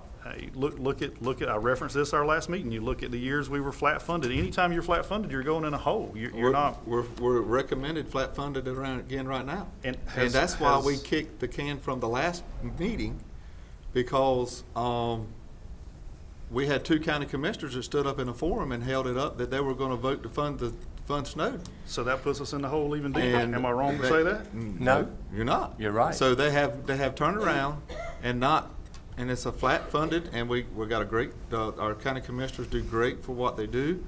And I understand they're in a pickle too, but you had two county commissioners stand up down there that said that they were gonna fund it. It's on tape. He says it, both of them do. Well, we'll know Thursday night. We'll know What they Thursday vote night. for and what they don't.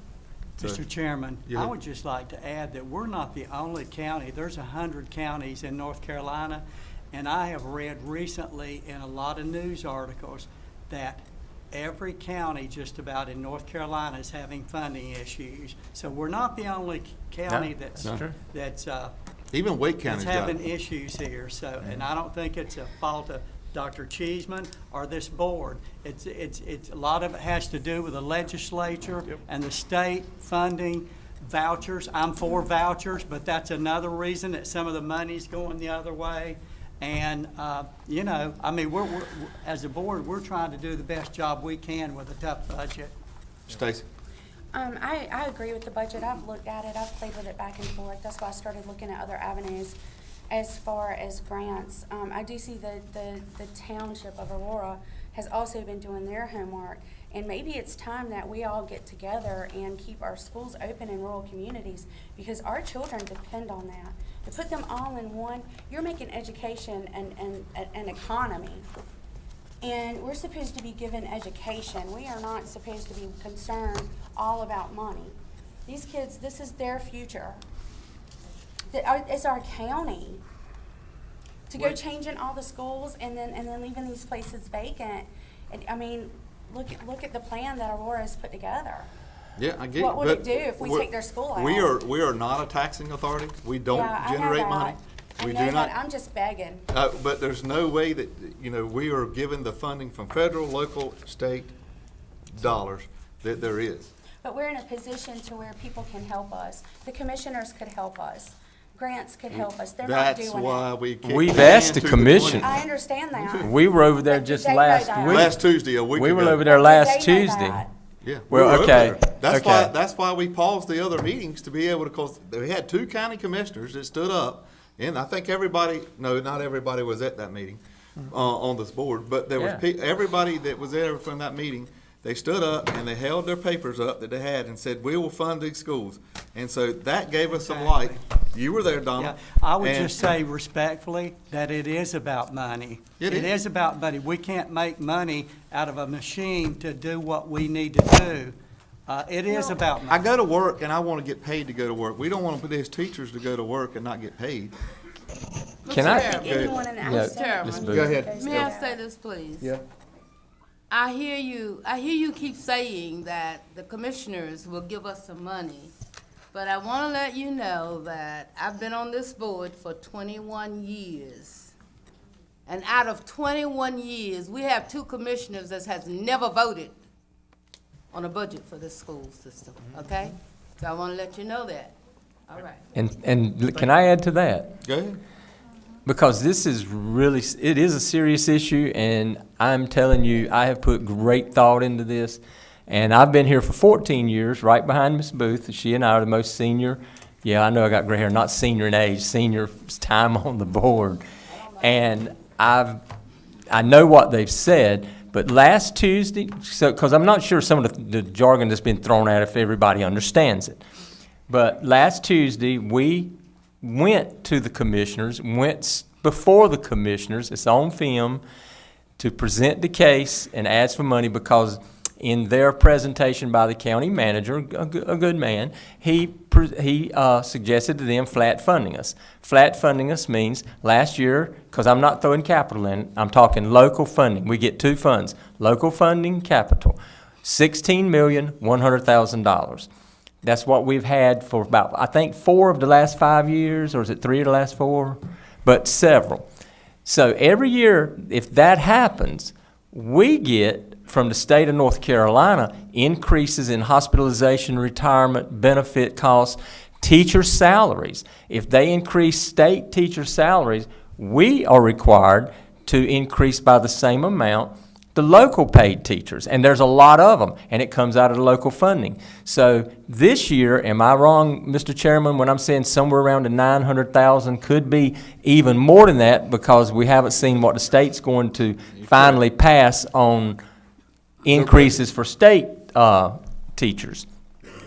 So flat funding, if they turn around and give us $16,100,000 again this year, that means the day after they vote for that, we start our year $900,000 in the hole again. And what school are you going to close next? I haven't said I was going to close any schools. I'm not coming at you personally. I'm just saying, are we doing Well, I want these people to understand you because they understand, because they may think you are doing it personal. Did you not hear me just a few minutes ago say, don't read into my comments that I'm going to vote to close the school or open the school? Because that's not the case. I haven't ever said that. I get a lot of articles written about me, calling me names, but none of them except for one gentleman that I see in here, and I thanked him yesterday when he called me, had the nerve to actually pick up the phone and call me and ask me. Thank you, Mr. Rader, for doing that. He called me and we had a good conversation. I haven't decided what I'm going to do, but I'm just saying, we can't continue to be flat funded year after year and take care of our employees the way we are. And that's not, Stacey, that's not saying anything negative about Snowden. I also commented that I hope that everything that they do works. Did I not say that? I applaud the efforts down there. But, you know, where we end up at, I don't know. Stacey? Stacey? Hey, thank you, Chairman. It wasn't a direct attack at all, Terry. My question is, with the counties that are closing down rural schools, this is not going to be the last time that we face that. So what are we going to put together and maybe even save Aurora at Snowden, maybe as the first, and be a benchmark leader in Eastern North Carolina for saving our rural schools? If there's grants that we haven't reached out to and things that we haven't done, why don't we take the time to do that? I don't disagree with any of that. I never have. I'm just saying, and I'm not saying anything about closing any more schools because to my knowledge, there has been no discussion by this board, unless y'all had a secret meeting that I didn't attend, about Ms. Booth, have you heard us say we're going to close any other schools? None at all. A commissioner went on record and went to the Washington Daily News and made a statement that he would be in favor of consolidating schools. And, you know, hey, that's his, I guess, his right to say what he wants, but the last time I looked around, he wasn't on this board. This board makes decisions on what schools we keep open and what we close, not county commissioners. So no discussion has been made whatsoever about that. Anybody else got any questions on Snowden? Yeah, I've got a, before we get out of here, I would like to move as a motion to postpone the hearing on the 29th until a detailed study is published so that the public has a chance to review it before the hearing as specified in the General Statute 115 Charlie-A1. Just present that. You got the study, it's on attachment right there. I made a motion. It's on the floor. I second it. All right, got a motion and a second to, you were moving to move the public hearing. Mr. Chairman. Restate your motion again right Well, quick. Mr. Chairman, you're actually in a no action part of the meeting. I just made a motion as a board member So what's your motion? I'll, to postpone the hearing on the 29th until the detailed study is published so that public has a right to review it before the hearing itself. Could I say something? go ahead. Dr. Cheeseman just gave his analysis, did he not? And you've been looking at This is an open everything. meeting. This is an open public meeting. And it's all been analysis. All right, we got a motion and a second to postpone the meeting on the 29th until this can be put and published for the public. All in favor, say aye. Aye. All opposed? No. All right. I got one more thing. I move to change the venue for the S.W. Snowden hearing to Aurora in Richland Township rather than in Chocowinity Township. The community most affected by our actions here are in Richland Township. I second. I got a question. I got a question. Why was it, just curious, why was it moved to Southside? Was that to give other people an opportunity? Chocowinity people. Because the next meeting, we've had a meeting in Aurora, Well, that's what and the I'm next thinking. meeting needs to be in Chocowinity for the people that are also That's what being I was- affected. that's what I'm And so thinking. this board decided, in fairness to all. No, not the board. Well, We didn't decide as a board. okay, but still, just to move it a little closer to make it more convenient for the people of Aurora. But Chocowinity I'm deserves okay their with that. meeting. Do what? I'm okay with that. Doing Having what? it at Southside. Okay. So I got a motion and a second to move the meeting from Southside to Aurora. All in favor, say aye. Aye. All opposed? No. No. All right. Anybody else got any questions on 6.3? Can I make a statement? Yes. I've been quiet because this is heartbreaking for me. It is. My husband's family is from Aurora. They're buried in Aurora. One day, if Randy doesn't do what I need him to do, he's gonna be buried in Aurora too. But no, I'm just joking. I have to put him on notice every once in a while. But let me tell you what I do know. I do know that the people in this audience care about their school and their community. Absolutely. That is so obvious to me, which makes whatever decision I make even harder. Because I know you love your school, you love your community, and you want to see it grow and prosper. What worries me is that the one thing that Mr. Shreve brought up, which is very true, we turned down a great deal of transfer requests from the parents in your community that wanted to transfer their children up to Chocowinity this past school year. And we turned down, my understanding was that it was turned down because we needed those students to stay in Aurora. So my hope would be, for whatever reason they wanted to move their students out of Aurora, that gives me a lot of concern. But with all that said, I want to thank you all for your attendance and your remarks and how much you love and care about your community and your school. I know Ms. Jones has worked there all of her career, didn't you? I used to be on the Education Foundation and I was chairman, and for the longest time there were no teachers at Snowden, and you had Aurora High School open also at that time, and they weren't applying for any of the grants, and we were raising $30,000 and $40,000 a year, and none of those teachers were applying. And so the director at that time said, we're going to ride down to Aurora. So we went to Snowden and we went to Aurora High School. I shared with them what a winning grant would look like and that I really needed. It was Texas Gulf at the time who were giving us a lot of money. And I want to say, for all the bellyaching about Nutrien, there's rarely any event you go to that they're not one of the sponsors, not just in Aurora, but across Beaufort County. So we all tend to have our hand out whenever we're doing something in Beaufort County wanting Nutrien to help us. But after my visit, and we walked around, and I do remember Miss Jones' classroom, I remember June Zerfus's classroom, but after those visits, we started getting grants in, and we sent a lot of that money back into the community of Aurora. So I know you have very concerned, loving, nurturing teachers that are down there, that want to stay down there. I just want to know why so many of your students have already left and gone to Arapahoe Charter or Baber. What can we do to bring those students back? What, I don't have the answer to that, but that's before any of this discussion ever started. We lost a great deal of students to another county. They didn't come up into Beaufort County. They left Beaufort County altogether. So what's the answer to that, and can we get those students back? You saw it went from 192 to 122. That's 70 students. So I don't know who those students are, but if they're your friends or neighbors, maybe that's something we need to find out, why so many parents pulled their kids out of Snowden. That's all I have to say. May I say one thing? I just kind of want to build on Ms. Walker's comments. So the day we had the community forum down at SW Snowden, I actually took that day off work and decided that I was going to go down to the school and spend some time in that school. And honestly, my intent was to go down and hope I would find something that would help me decide kind of which way to go here.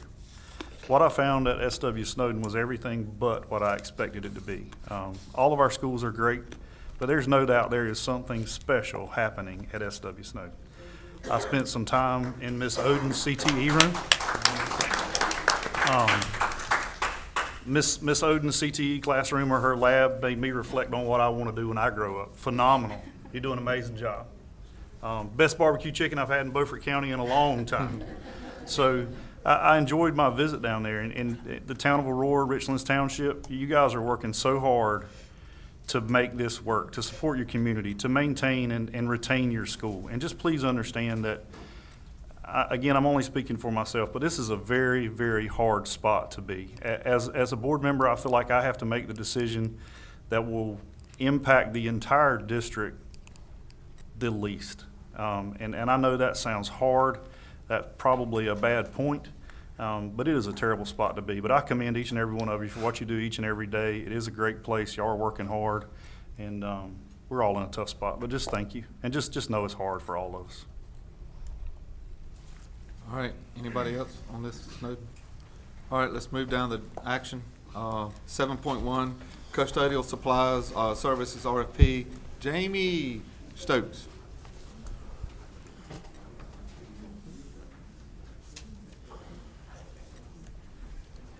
Mr. Stokes, go ahead. Good afternoon. In front of you should have an attachment, BCS custodial contract. If you notice there, we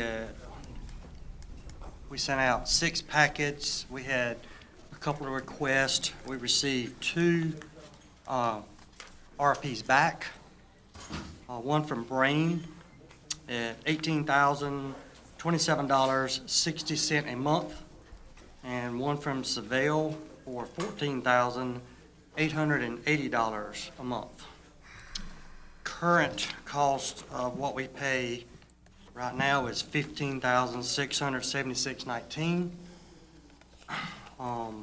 which is roughly a savings of about $1,000 a month. I'm recommending that we move forward with Seville for a 3-year contract for custodial supplies.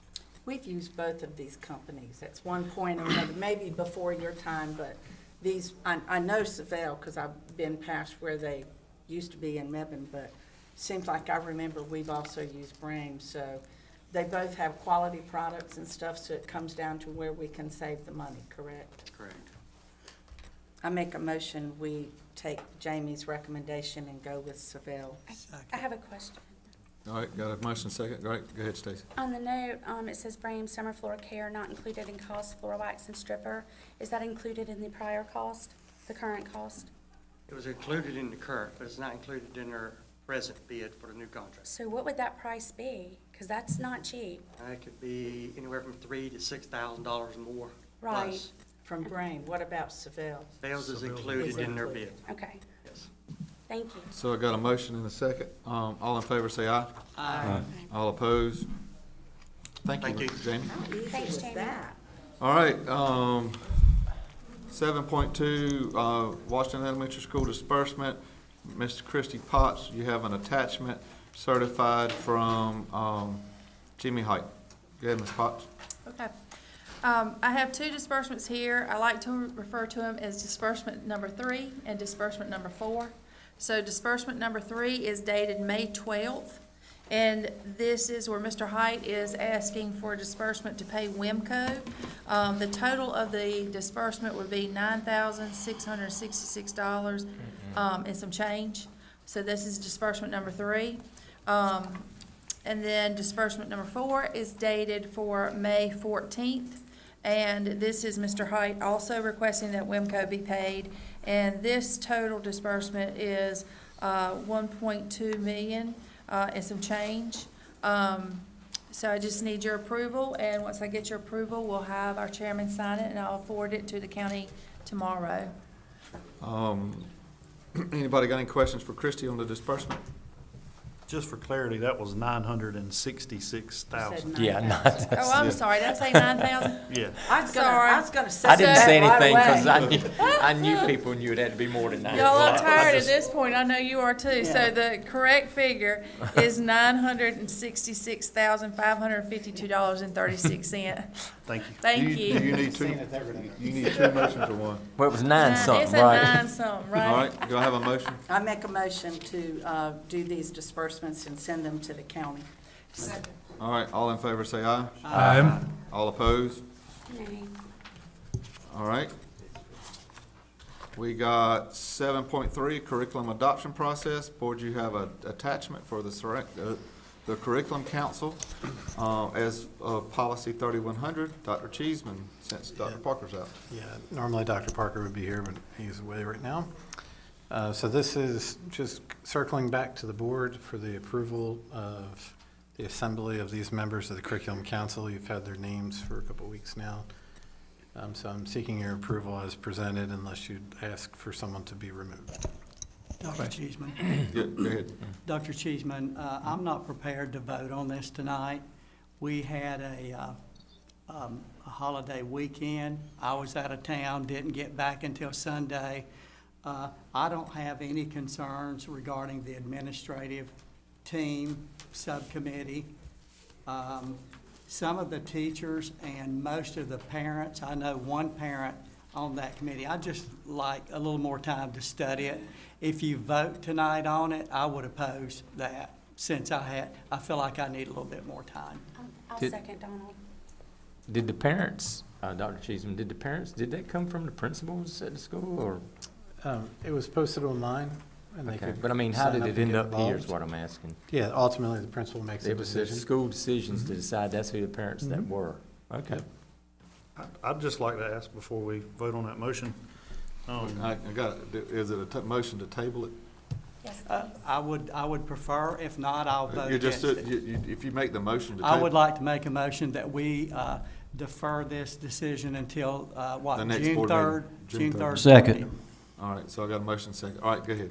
Sorry. What are we looking for? I'm just curious. I'm just, the listing. I just looked at it on Sunday, and I just feel like I need a little more time to, I know Mr. Matthews, and he's the only one I know for parents, just do a little more research. So If that's fair. We've got parents willing to volunteer their time and we're gonna vet them. How are we gonna do that? I'm not saying I'm against it, Donald. I just I'm got not I got a vetting. question. I'm not either. I'm just I'm curious. not I just got a vetting. question. I just want to How- talk to some people and ask. I mean, you that's what I was know, going to do say. you How am I this going to know person? about them? How am I I going think to? that's fair. I mean, I didn't say it wasn't fair. No, I'm just But how am I curious. going to know about them? What is it I'm going to do? If the principal at John Small says that's who they want, I'm not going to call the principal and say, well, I don't agree with you. I'm going to get somebody else. I mean, that's all I'm asking. How are we going to vet them, as you just said? Yeah, and I think, well, yeah, that's just my question. Well, he Okay. mentioned vet. That wasn't from me. Right, I know. Well. All right, I got a motion on the floor to table it to No. June 3rd for the curriculum adoption process. All in favor, say aye. Aye. All opposed? No. All right. We may need to do a roll All call. right, roll call. Okay. I vote. All in favor, say aye, raise your hand. Of what? Of your motion? Table in it. My motion? Yeah. Table on it? I'll give in to, Okay. yep. All in favor, not in favor, oppose of the tabling it to the next meeting, oppose it. All right, so the tabling failed. Okay, So I it make did a not vote. motion, I So make a all in motion. favor of? No, I make a motion, prove it as it is. All right, I second. all in favor of that, say aye. Aye. All opposed? No. No. It's gonna be right the opposite. I voted for Oh, it, to go ahead and adopt it. I was Yeah. gonna give him, And can I he just wanted a say, couple more days. I was gonna let him Yeah, have it. Well, that's the thing, and I don't know that you'd get much more information between now and Tuesday. And I do not want to send a message to any teacher or any parent that I don't appreciate their. I don't, don't that's think not what anybody's we're And I'm not saying, I'm insinuating. not saying that you did, I'm saying sometimes you've got to understand when you say no, it's perceived a different way. It's voted That's all. on, pass, move on. All right, field trip approval, 7.4, Dr. Cheeseman. Northside High School girls and boys basketball, June 20th through 21st, Bermuda Run, North Carolina. I ask you to approve it as presented. Make a motion to approve. Second. All in favor, say aye. Aye. All opposed. Terry, put us in I closed move session. that we go into closed session, pursuant to General Statute 143, 31811A1, to present disclosure of confidential personnel files under General Statute 115C 321. Second. All in favor, say aye. Aye.